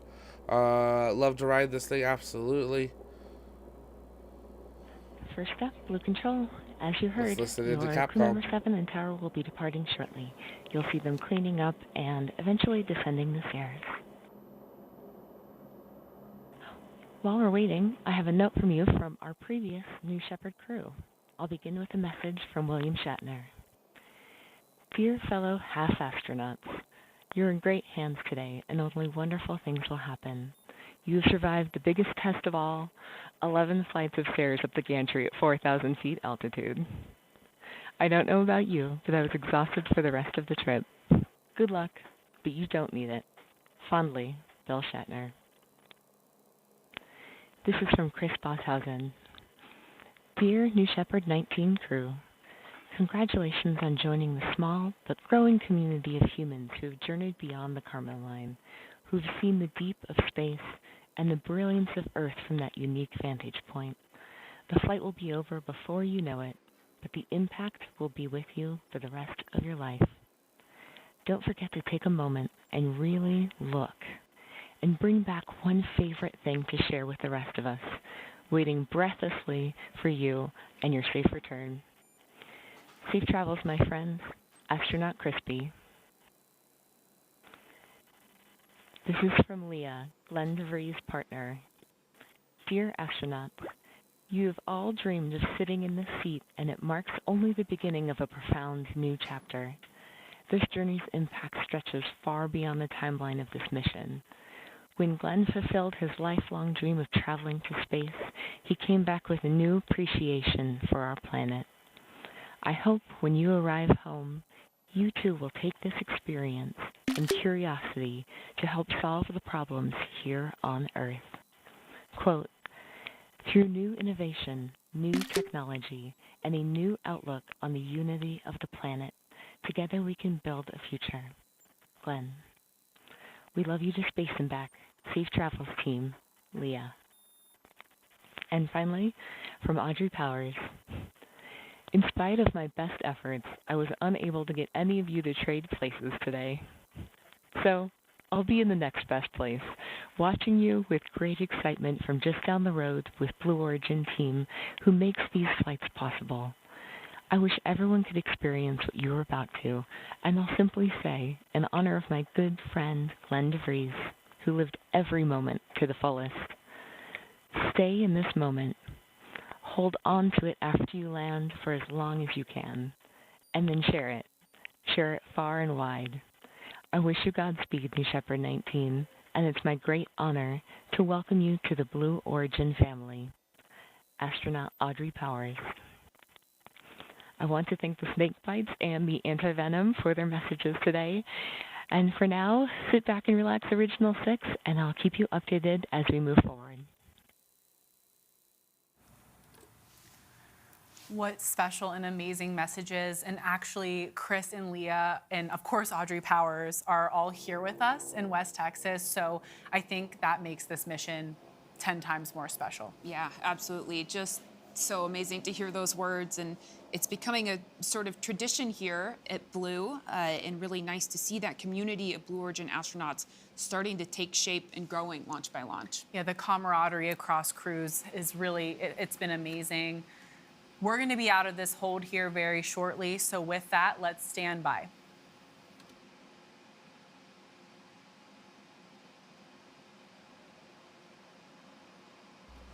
All right, sitting at T-minus 15 minutes and holding, waiting for this hold to release. Currently over 15 minutes of hold time accumulated. So let us know in that poll what you think the total accumulated time will be. If you guys have questions, let us know in the comments.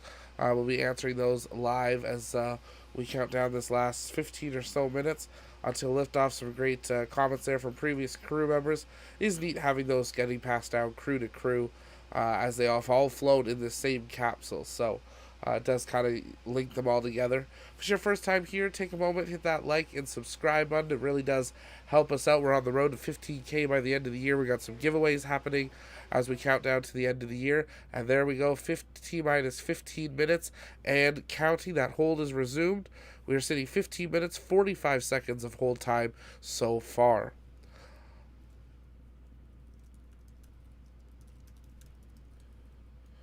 So the Go Escape system has been enabled as well, which is a great sign they are ticking towards this launch attempt here. Take a moment, hit the like, subscribe, share out the broadcast, let people know we're getting down to that final countdown.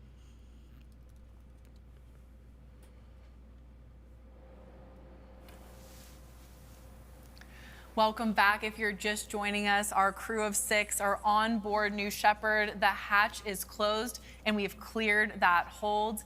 I've also just heard from Mission Control that New Shepard is officially escape enabled. If you're following along on the bottom of your screen, Laura, what is the significance of this moment? Yeah, this is a very important moment in Mission Control, and as a former capsule controller, certainly one of my favorite moments of the whole mission. So they have just done a go poll. The flight director would have polled all of the relevant positions that need to be ready for escape enabled.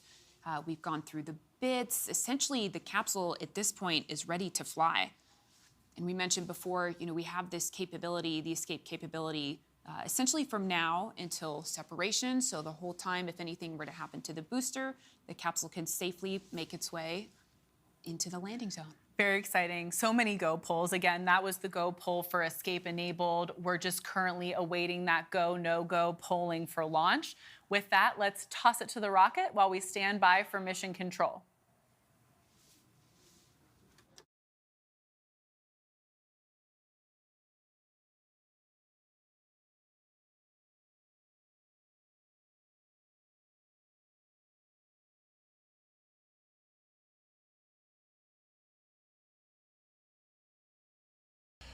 Got a couple questions in the chat. One from Jose. How come Blue Origin doesn't do a full orbit?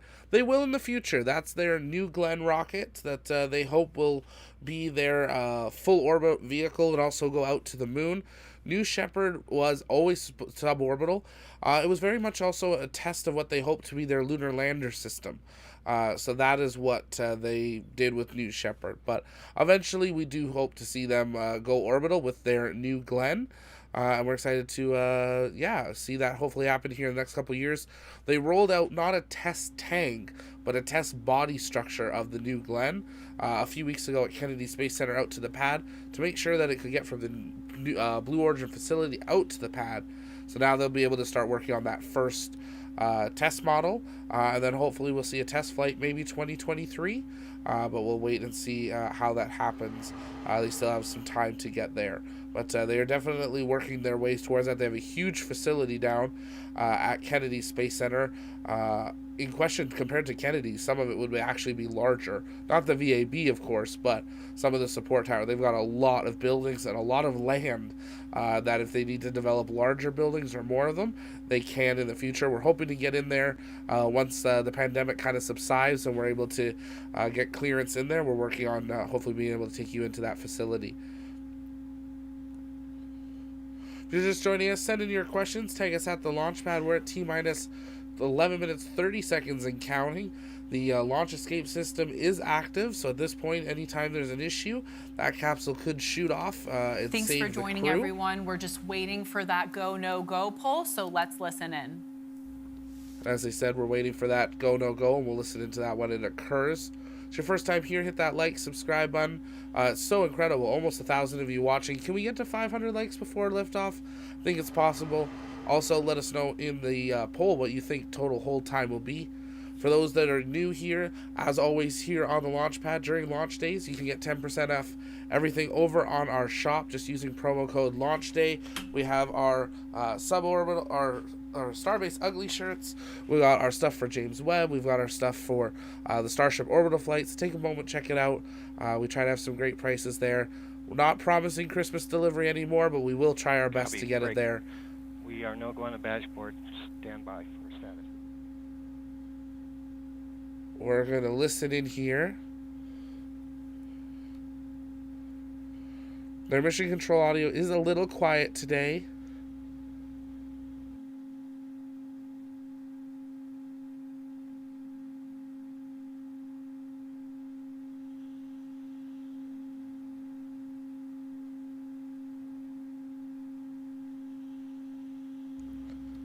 Yeah, that's what I heard too there, Michael.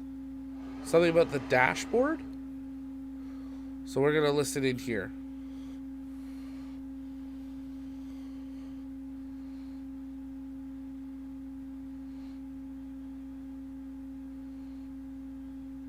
Thanks, Joe. I appreciate that. Yeah, I heard no-go as well. Something about dashboard.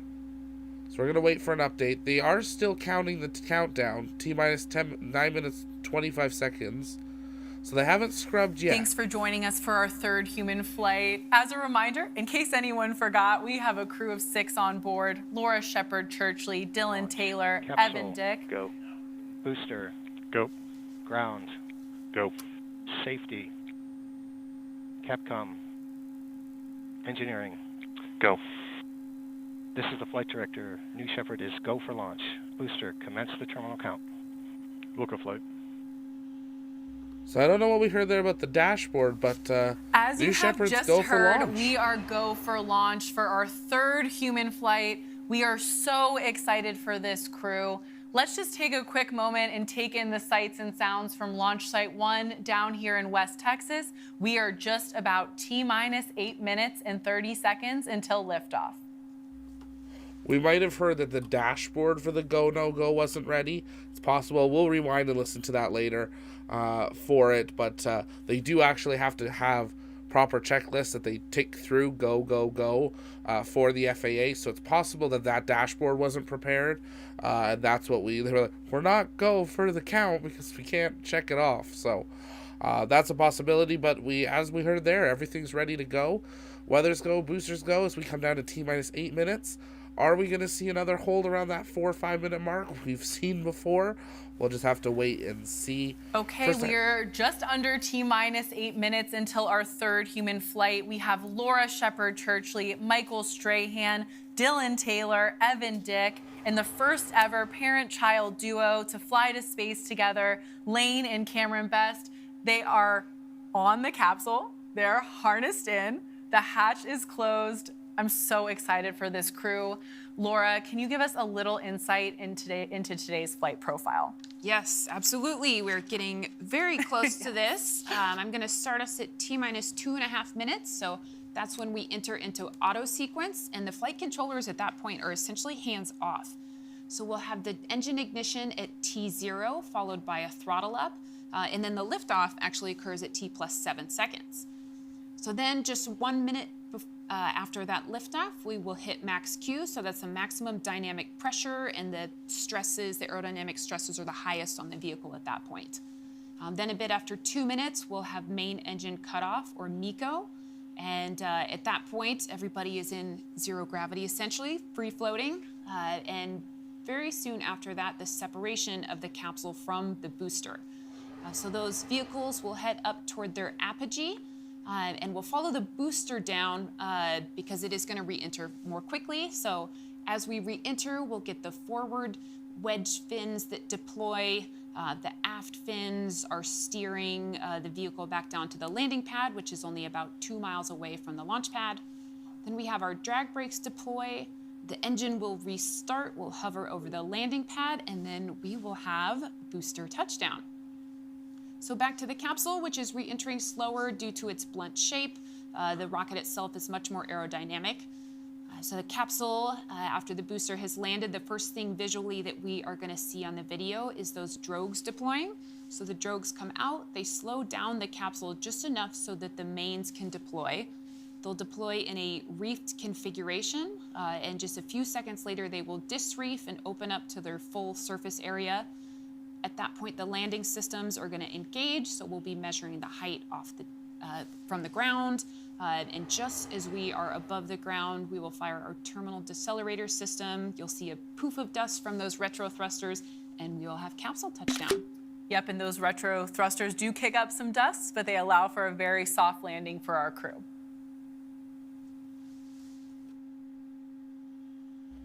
Coming up on T-minus 5 minutes, 10 seconds and counting. Take a moment, share out the broadcast, let people know that we are coming down to that final count. We've seen them go into hold at 5 minutes before, so we're going to see if they go into one here again, or if they'll count through All right, it. we're just under T-minus minus 5 minutes until liftoff of third human flight. Things are getting real for our 6 astronauts on top of that live rocket. Laura, what's happening in mission control? We're under 5 minutes away. Yeah, so just a moment ago, as we heard, the flight director will have conducted that final go poll, the go for terminal count and launch. And I can tell you, like, I can feel the energy all the way from over here. It's just in mission control at this time, like, really, you could hear a pin drop. Just the team is amazing. They've trained for this, and here they are in the moment. So the capsule controller will have already completed the preparations, essentially ready to fly as they sit there right now in ready to escape mode. The booster controller is still fairly busy though. So some of the things that booster is doing, switching to internal power, doing a final alignment of the navigation systems, arming the engine igniters. Then we have our ground controller who's monitoring the winds and weather, the propellant systems, the ground side of the propellant systems, the rest of the ground support equipment. We have Inco monitoring the RF systems, and this is all while all of the folks that we have in our engineering back room are monitoring all the important vehicle status, things like propellant conditioning. So in just a moment, we will watch the rocket go through its bit checks when we hit auto sequence. So those are the built-in tests, and some of the things that are happening there are invisible to our eyes, but some of them we'll actually get to see the actuated components moving around. So much going on with just minutes left to lift off. We're actually under 4 minutes, just about T-minus 3 minutes until launch. We understand from capsule communicator, all 6 astronauts are ready to go. Let's watch and listen as New Shepard is about to go through those final checks that Laura just mentioned and rev up for third human flight.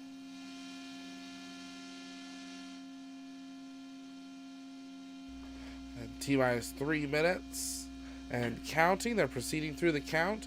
Looks like they've smoothed out some of those kinks that we saw in the early flights.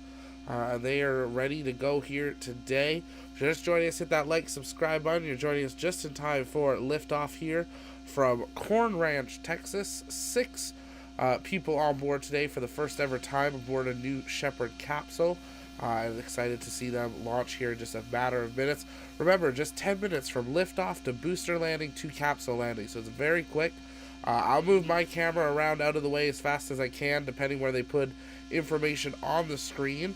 But at this point, auto sequence has started, so they are getting ready for the launch here. We're going to transition me up out of the way of that.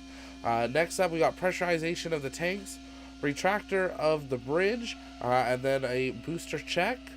We are coming down T-minus 2 minutes and counting. You can see that tower retracting even more. We are in our auto sequence. As you can see here, the bridge is retracting to its flight configuration. At this time, we're also going to be pressurizing the tanks. And of course, our crew is seeing, hearing, and feeling all of this on board the capsule. Yes, absolutely. As always, here on the launch pad, passing down that T-minus 2-minute mark. Let's see a go, no go in the chat from our crew, ready for today's flight as we come down to T-minus 90 seconds and counting. The bridge has been retracted, and they are getting ready to launch here this morning. Some nice excited sounds there as they get ready for liftoff. T-minus 1 minute 20 seconds. You're seeing some checks of the fins there on board as they get ready for their flight here, coming down to T-minus 70 seconds. Smash that like button as well. It helps us out, and subscribe if you are new. Coming down to T-minus 60 seconds. We're going to listen in here.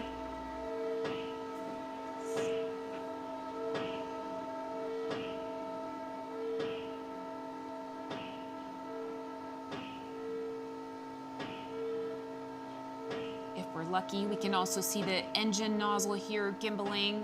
The engine will help to maneuver the rocket as well, especially right there before landing.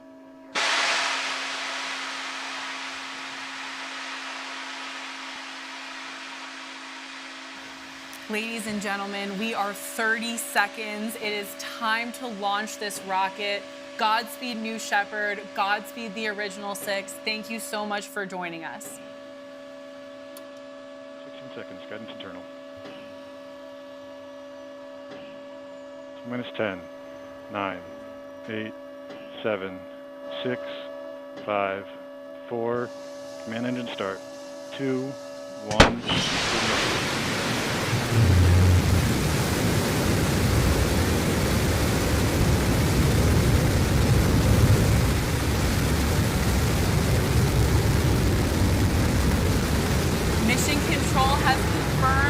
Shepard has cleared the tower and is on its way to space. We can hear it here from the desk.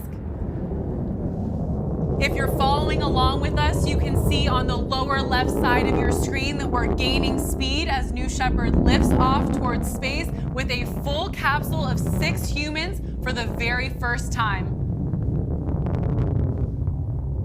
Noticing that altitude bar also on the bottom of screen, we are climbing fast.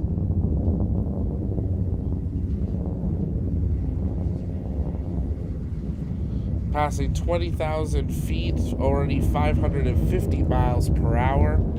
T-plus 1 minute into flight. We've punched through max Q. That is the point where the aerodynamic stress on the New Shepard booster is at its maximum. Our original 6 are getting the ride of their lives right now.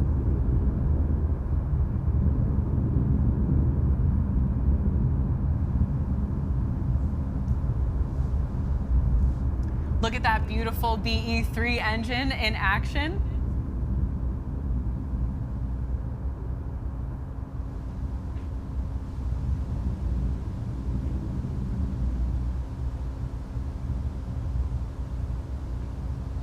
Coming up next here in under a minute is going to be main engine cutoff, where we cut off that BE3, and you'll be able to visually see that on the screen here shortly.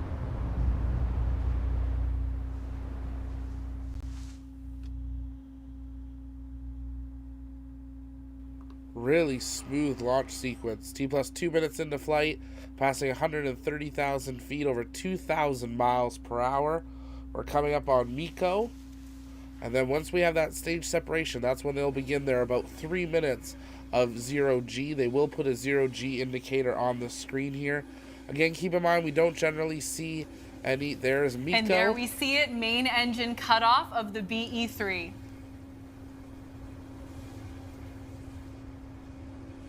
Standing by for separation. And there's 0G indicator. The crew is now experiencing microgravity. 245,000 feet. And already slowing down there, as you can see.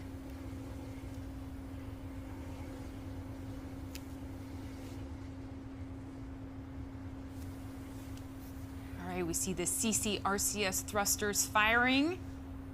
And we have confirmed separation. All right, so capsule booster separated. Capcom Serenites will momentarily cue the astronauts to unbuckle their harnesses and start floating around the capsule. They are in 0G. They've practiced for this, and now it's really happening.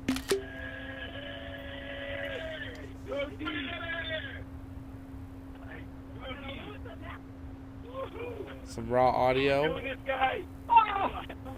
Oh, check this out. Oh my God.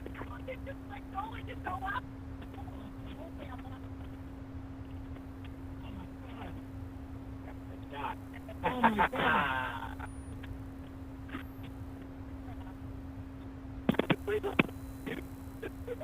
I got a ball here. Oh my God. Never seen anything like this. I got my shot. Mission 19. All right. Coming up on Apogee. Now they'll still have more 0G after they reach Apogee. There's their Apogee. So they are now descending 351,225 feet. Now they're coming back down. They'll still have another minute or so of 0G here before they'll get a warning to get back into their seats.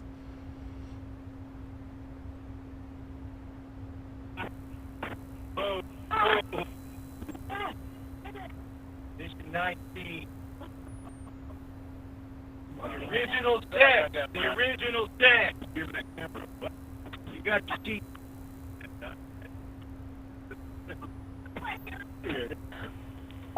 1 minute warning. 1 minute warning. Well, huge congratulations to all 6 crew. They have crossed that Kármán line and they became official astronauts. Outstanding. As you can see, we have 2 distinct vehicles in the screen now. Both the crew capsule and the booster are descending. It was so amazing to hear from such an excited crew. I just love hearing their real reactions, real time. It is just awesome. That energy walking up the tower definitely translated into space.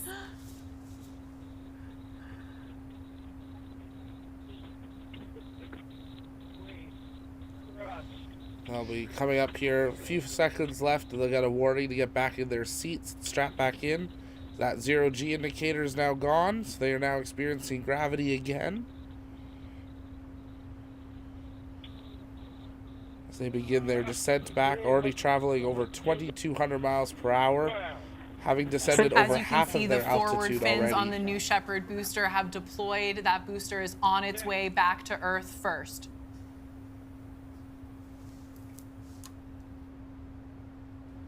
Plus 6 minutes into flight. Keep in mind, So this those fins, booster when they deploy, always makes us freak out as it comes down. It wiggles all over the place. It looks like it's going to slam, but right at the last second it hovers and comes down there.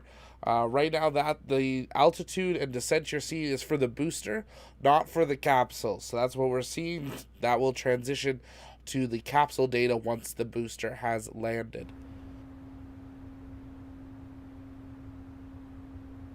Passing through 30,000 feet, going over 1,000 miles per hour.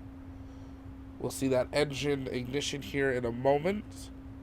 Passing 15,000 feet. It's locating its landing site about 3 miles downrange from the launch complex, so not too far. All on the same launch facility. There's the sonic booms. And engine restart should be here at 2,500 feet. Engine restart on that BE-3 confirmed. Altitude dropping fast. Sonic boom here in the studio. Hear that? And it Feel wiggles that all for over sure. the place. That beautiful booster hover. There it comes.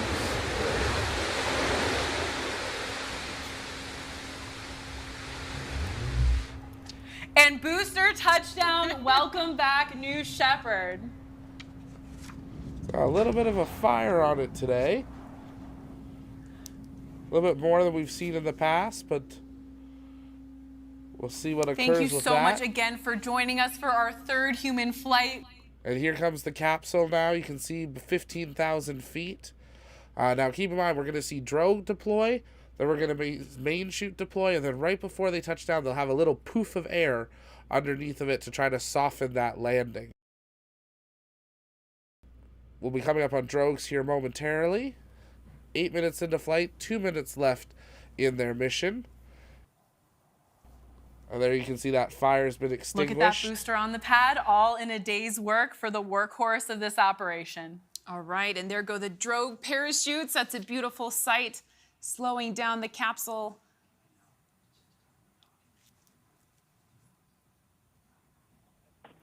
And there we go, the drogues lifting out the main parachutes. Looks like we have 3 beautiful parachutes there in their reef configuration. And the release, the disreef, there we go. 3 beautiful main parachutes. And on your screen, you're seeing that velocity and altitude dropping.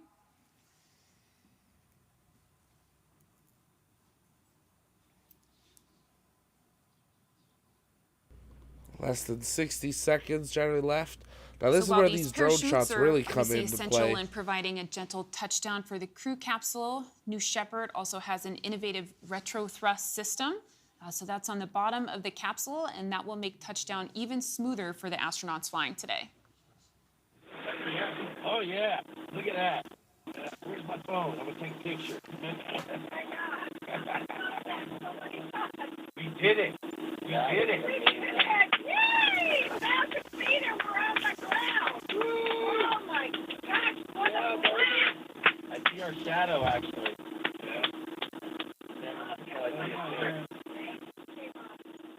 I can see the shadow. Passing that 1,000 feet remaining. Slow, casual descent down to the surface. We can hear here. audio from a very excited crew on their way back to Earth. All right, What a look to the beautiful horizon. day in Yeah, West look to the horizon. Texas. Parachute coming right towards us. What a great view through those big windows there. Stand by touchdown. Stand by touchdown. We're going to see that big puff of air right at the very last Keep in second. mind Puff here, there we and go. touch. Retro thrust and touchdown. All right, that is Cheering beautiful all sight. around from the crew. I think it is safe to say that the word touchdown has a new meaning for Michael Strahan today. And just like that, 10 minutes, 15 seconds total mission time from liftoff until touchdown. Now, the recovery crews will start to approach, so don't go anywhere. We're going to see the crew disembark their capsule here, maybe hear some words. If you are going to head out, take a moment, hit that like button. Over 1,400 people watching. Let's see if we can get to 500 likes. And subscribe so you never miss another live launch coverage of any of the space agencies or space news updates as There they we happen. have it, looking like a completely successful 3rd human flight. That audio from the crew, so exciting. We also, if you couldn't hear it from the audio, we just double confirmed with Mission Control that all 6 astronauts have landed back safely and are doing great. So at this point, our team is going to prepare those landing safety operations to recover our astronauts from the crew capsule. We'll be I have to ask, why did they have to confirm all 6 landed safely? They're in their chair. It's not like they left the capsule, but good to hear all 6 of them. There's the helicopter approaching. You can there see the launch site off in the distance, so they are not far from their launch complex. The helicopter will come out first, and then the support crews and reavers, and they'll get the stairs in place for the crew to be able to depart. But 10 minutes, 15 seconds after liftoff, 6 new astronauts have landed. They will get their new Shepard pins here, and will most likely get their FAA astronaut wings as well in the future. As we wait for that crew to arrive, give you an idea of launches that are coming up between now and the holidays. We have a Proton launch out of Kazakhstan coming up. We've got a Falcon 9 Turksat, followed a day later by a Falcon 9 crew resupply mission to the ISS. We have a launch from Japan. We've got, of course, Arianespace's James Webb launch on December 22nd. Launcher 1 is back on the schedule for the 22nd as well. And of course, there's some China launches in between. So lots of stuff coming up between now and the end of the year. And we hope that you will stick with us for that as we count down to wrapping up our first year of the launch pad. We launched January 1st, 2021. We're excited to take a look back at what this first year has been. We're on the road to 15K before the end of the year. We are so appreciated your guys' support in making the launch pad what it is. We got lots of stuff coming up in 2022, a brand new weekly show with Ian and I. That will be taking all your guys' live comments and questions at the same time every week. More details coming on that multiple new interview series, including our Behind the Console series. We're going to be releasing even more merch and some exciting announcements there. More live on-location coverage for Artemis 1, for the Starship orbital flight test, and for future Crew Dragons as well. So we hope you will stay tuned for all of that and consider supporting what we do by hitting that like, subscribe, and hitting that join button or checking out our Patreon. We start our memberships at just $1.99. That gets you full behind-the-scenes access to our scripting, our video editing, all of that. And then depending on the tier, there's some other perks as well. But that $1.99 helps us budget and make plans to bring you guys the best possible live coverage that we can. We're going to listen in as recovery crews approach the vehicle. They're going to do a run around, tap on all the windows, make sure each astronaut's good, and they'll begin the recovery. But in the next, I'd say, 5 or 6 minutes or so, the crew should be outside. We can see them all waving as the drone is slowly circling around that capsule there. But 10 minutes, 15 seconds into flight, and they are ready to go. So many waves. I think we just saw one from all 6, so that's very exciting on that 360.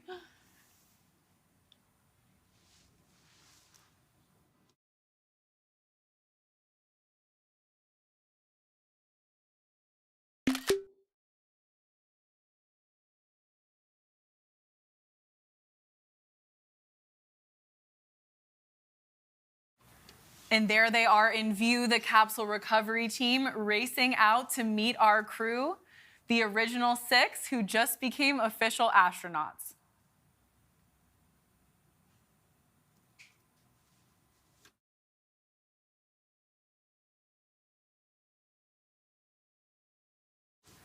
So Laura, this is your team out there. Can you talk a little bit about what they're about to do to safe the capsule to prepare to take the crew off? Yeah, absolutely. So there are a few things that'll happen pretty quickly. There you see crew member 7 is going to run up and get a thumbs up. Looks like he's getting a thumbs up from all of them one by one, which I think we knew. We have a pretty happy crew there. Yes. Then we have our CC recovery team that's going to be responsible for doing some safing on the vehicle. So they will ground it to make sure there's not built up static charge. They're going to make sure the parachute risers are out of the way. They'll put the pins in for the escape system, and we should be seeing them approaching now that we have that thumbs up just right now.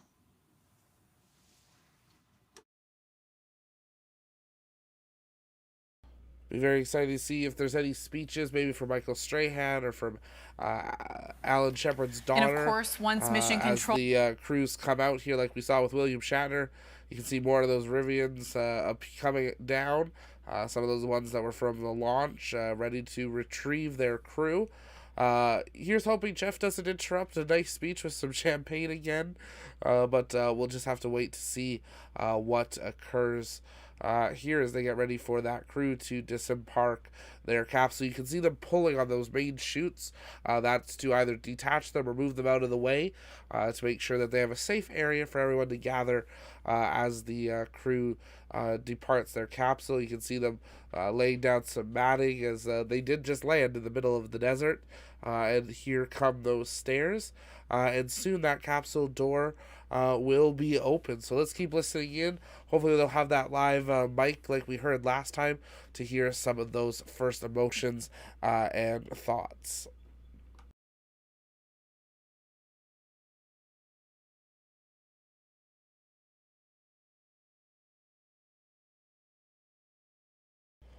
Quiet comms as we await to hear those on-location mics and cameras. You can see all the crews there.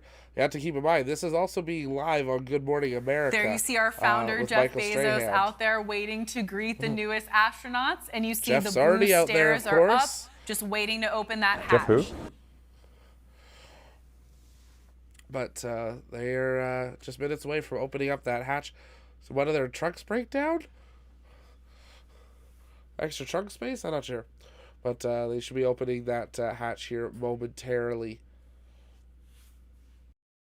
If you guys have any last questions, send those in the chat. Tag us at the launch pad. we'll keep answering those. But once this wraps up and we hear from the crew, that's pretty much going to do it. But we still got a little bit. We'll hopefully hear from the crew and have a celebration with them. So make sure you stay with us. Hit that like, subscribe button. It really does help us out. And we appreciate you guys being here today.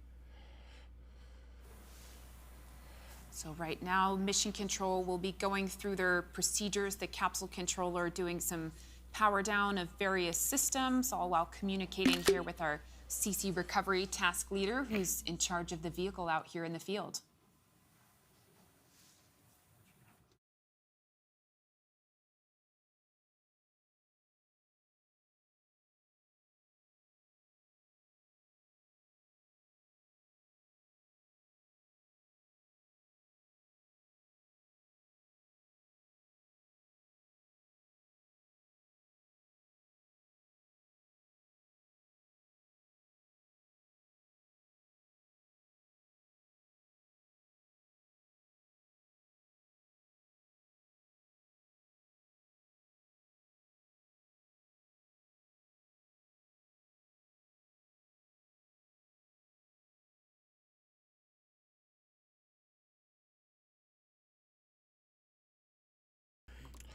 So I got a question here from Gary. Was there G-force indicators? We don't see those. They haven't released those publicly, but we'll hopefully have some of that information. Welcome back. Thank you for joining us for a successful third human flight. We are minutes away here from that hatch opening, and we'll be greeting our crew for the first time back on Earth.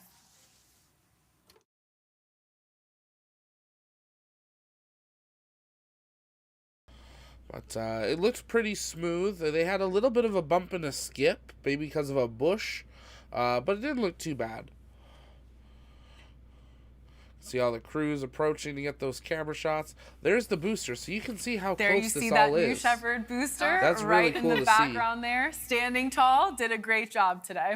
I love that So view that when we booster get lands both 3 vehicles miles downrange from the launch complex. So you can see there maybe a mile and a bit from where the booster is. So this is a very small area.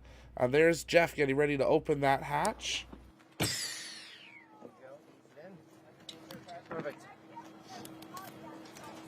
Welcome back, guys. Welcome back.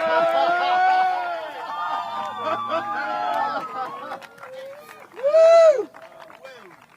Oh my God. And Michael Strahan is out of the capsule. Big hug for our founder, Jeff Bezos, followed by Laura Shepard Churchley, Dylan Taylor, Lane Bess. Strahan is out of...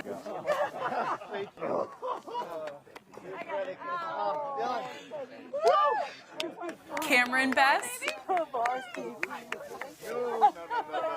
And last but certainly not least, Evan Dick. Welcome back, the original 6.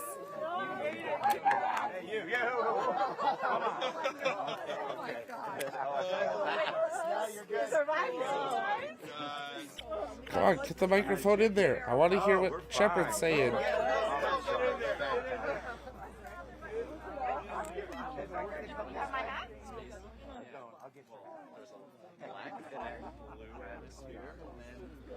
Thanks, the P's. Appreciate it.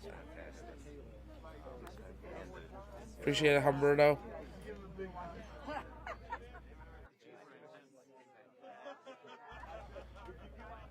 They're calling them the original 6 because it's the first time 6 people have flown on a New Shepard capsule.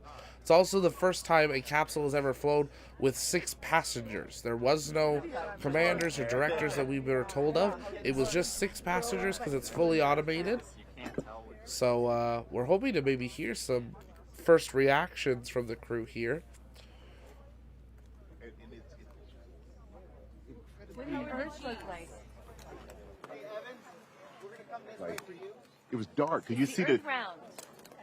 Okay, Kyrie Irving. Is it round? You know, the Flat Earther. When you're going up and you're going, okay, it's getting dark, and you realize you're going to be in the darkness. You're not going to be in the light. And you're going to be looking at the light in the darkness. Yeah. Like it's unreal. I get it. You gotta go. You said, like, when you said you wouldn't go, and I was like, I'm not going until I'm 90, I want to go now. No, you see it. I'm like, I'm telling you. I get it. And I told them in the past, I said, you guys have experienced it this way. You got to come back and experience the launch and watch the rocket land, just to get that perspective from it, because that's what really true. Was it what you expected? We're trying to pump the audio here for you. I visualize. I don't watch the videos. Don't watch the videos.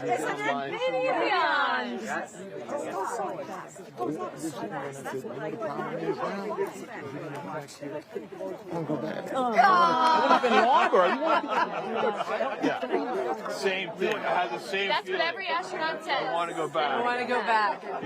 Space station next.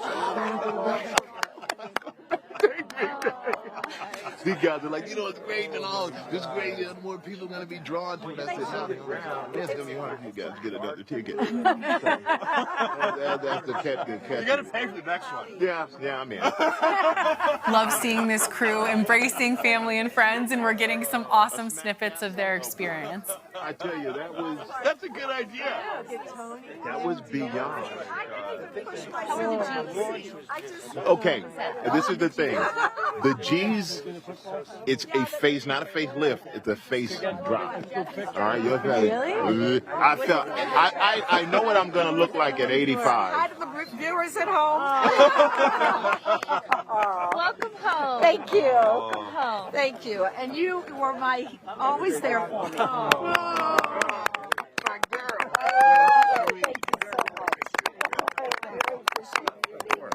I love that. And Laura yells, I like this candle. I practiced it every time we went into it. Just like oh, man. I'm so happy. So you got something to talk about on the golf course now, don't you? Yeah. How good is that? Oh, my goodness. I know. I'm so happy. I'm so happy with both you guys. Well, they were my boys. Yeah. When I had to take that test. Yeah. So I'd look at one and I'd go 1, 2, or 3. And then, I don't know. I don't think 1 and I don't think 3. Oh, okay. Okay, you're not. Well, I guess at least 2. Yeah, right. But this was just wonderful. I was trained so well. I knew exactly what was coming. What did you see when you looked out the window? Black. Yes. The black. I wasn't So expecting much. it, but I just thought, yeah. It's so surprising how intense it is. Yeah. It's great. I know. I gave her believe me, he was. This man loves you. He was nervous. I saw it. He was a strong bear the whole time we were there. So I never had any doubt. No. I'm happy for her. What a cool deal, huh? After her dad, how cool is that? Well, there's nothing like it. Follow your dad. Yeah, and I thought Who about else could do that? Who else's dad was the first American in space? I know. Thank you for I thought about Daddy coming down and thought, gosh, he didn't even get to enjoy any of what I'm getting to enjoy. He was working. It was all business. Right. Right. He had to do it himself. I went By the on way, for the ride. you seen how small his capsule was? Oh, yeah. We've been like I know. in that thing. I hardly fit in. He wasn't doing somersaults. He didn't have your windows. The only way he knew his weightless was his straps were flying. Right. Because he was strapped in. He was part of that machine. Exactly. He was kind of wearing a suit, is what he was doing. Yeah. And we had to sit down and it was fine. Thanks for your Forget it, Disney. Blue Origin's the best. Blue Origin's the best. So happy. Yeah. That was Okay, so we have the astronauts to the line up for your presentation of your new Shepard astronaut wings. Yeah! Right here. You walk right here, and then Yeah. I got one. Oh, they're going to get ready to get their wings. They'll get pinned onto their suits. Oh, Fred! Lane, Evan, I wore your Cameron, perfect. Hopefully, they might also get their FAA wings later on. Michael. Great. Yes. Trying to adjust to it, huh? Welcome home, astronaut. Very few people have been where you just went. Oh man, hopefully many more will go. Love you, man. Thank you for that. Fantastic. Laura, Shepard Church. Laura. Oh, wait, let me fix this. Let me just assure you, you are the prettiest member of this. Oh, thank you. It's not even close. No comparison. And her hair looks great in space. It does. I bet it did. It snaps back right in the Albie, thank you so much for that Oh, yeah. super How chat did there. anybody take a The big picture? cup of Thank you, coffee, of my really hair? appreciate that. Thank you. I'm sure it's on camera. Dylan Taylor. Dylan. Congratulations. So great. Yeah. I'm so happy for you. Oh my God. What a gift. Thank you so much. Thank you so much. Thank you. And that's. Thank you very much. That was a great experience. What a journey. I'm going to do it again. Get me in line. Get me in line. Thank you. Thank you. Thank you. Hey, Cameron. Oh, man. Yes, thank you so much. So happy for you. He's having a harder time now than when he was up in the rocket. Thank you so much.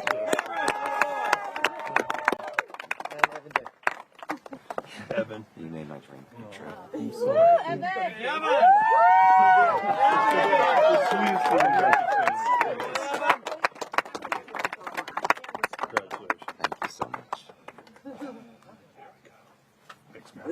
I hope he does.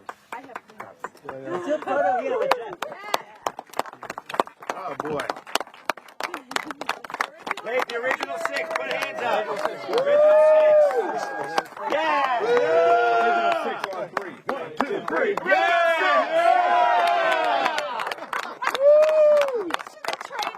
I know, that wasn't very well coordinated. The original six back and seemingly better than ever. Oh my gosh. Such poignant words from our crew. Yeah, I heard a few. I want to go again, or that was dream come true. That is just so amazing to hear that straight from them after this. What a day. That's the most special thing that we can hear at Blue Origin. Got a great call up from Mars. Today we set the record for the most space tourists above the Kármán line. 6 here today, 2 on the International Space Station, bringing us to 8. So that is spot on, Mars. You were correct there. As well as I believe we are at the highest number of people in orbit at a given time, or maybe tied for it. Well, not in orbit, but above the Kármán line as well. I have to double check that one. They're pretty close. It is really nice that they get the pins right away, absolutely. For it, they'll get the backings and stuff later. They're pretty thick suits, but they do get to keep their suits. You'll see most of them doing interviews for a while in their suits as well. Thank you so much to everyone for joining us today for Blue Origin's 3rd human flight. A very extra special thank you to our customers on board, Evan, Lane, Dylan, and Cameron. If you're interested in reserving your seat on a future rocket ride to space and back, it starts by visiting blueorigin.com. And that's going to wrap it up there. We'll keep the live views up for as long as they have them, and then we'll wrap up for the evening. Definitely check out blueorigin.com if it's something that you ever think you're interested in doing. Right now, obviously, it's not the cheapest thing that you could do in the world, but they've got some great information, even just about the capsule, some neat stuff on their shop, and all goes to a lot of it to help that club for the future. Of course, they're hiring as well, so they're doing all their promos there. But take a moment, send in any last questions. We're going to wrap up here for today. Maybe hang out over in the Discord a little later on this afternoon. We got a little bit of work in the studio to do, but that is it. New Shepard 19 complete. Another 6 new Shepard astronauts home. So that brings them down to a total of 14. So they're going to do a recap of today's flight. Pretty smooth. Only 15, almost 16 minutes of hold time, which is really great to see them having brought that down from the hour and a half we've seen in the past. Again, a reminder of the upcoming launches that we have coming. We've got multiple Falcon 9s of a satellite cargo supply to the ISS. We've got the incredible James Webb Telescope launch. We've got a Launcher 1 launch. We've got an H-2A launch out of Japan. We've got a Proton launch out of Kazakhstan. So I hope you'll join us all for that. The Proton launch, we're coming down to almost 2 days from now. That'll be most likely our next launch. We, of course, are also keeping an eye over on Starbase and what's happening there with Booster 4 as we count down towards the orbital flight test of Starship, which, of course, we will be live on location for. No crazy speeches that we were this time. Hopefully we'll be able to see and hear those from the crews over the coming days, as I'm sure they probably want to get them in a proper recording area and to really capture those words. But some incredible drone shots there as that original 6 come home after their flight there today. And that is going to do it for Blue Origin here. Super excited. I've got my paperwork in, and it's been an interesting process getting to learn more. And as it goes on, maybe one day we'll be able to take you guys along the way with us in the future. There's the joke in the Discord that I'm going up at 100,000 subscribers, but we'll see what happens. That's all up to you guys and your support.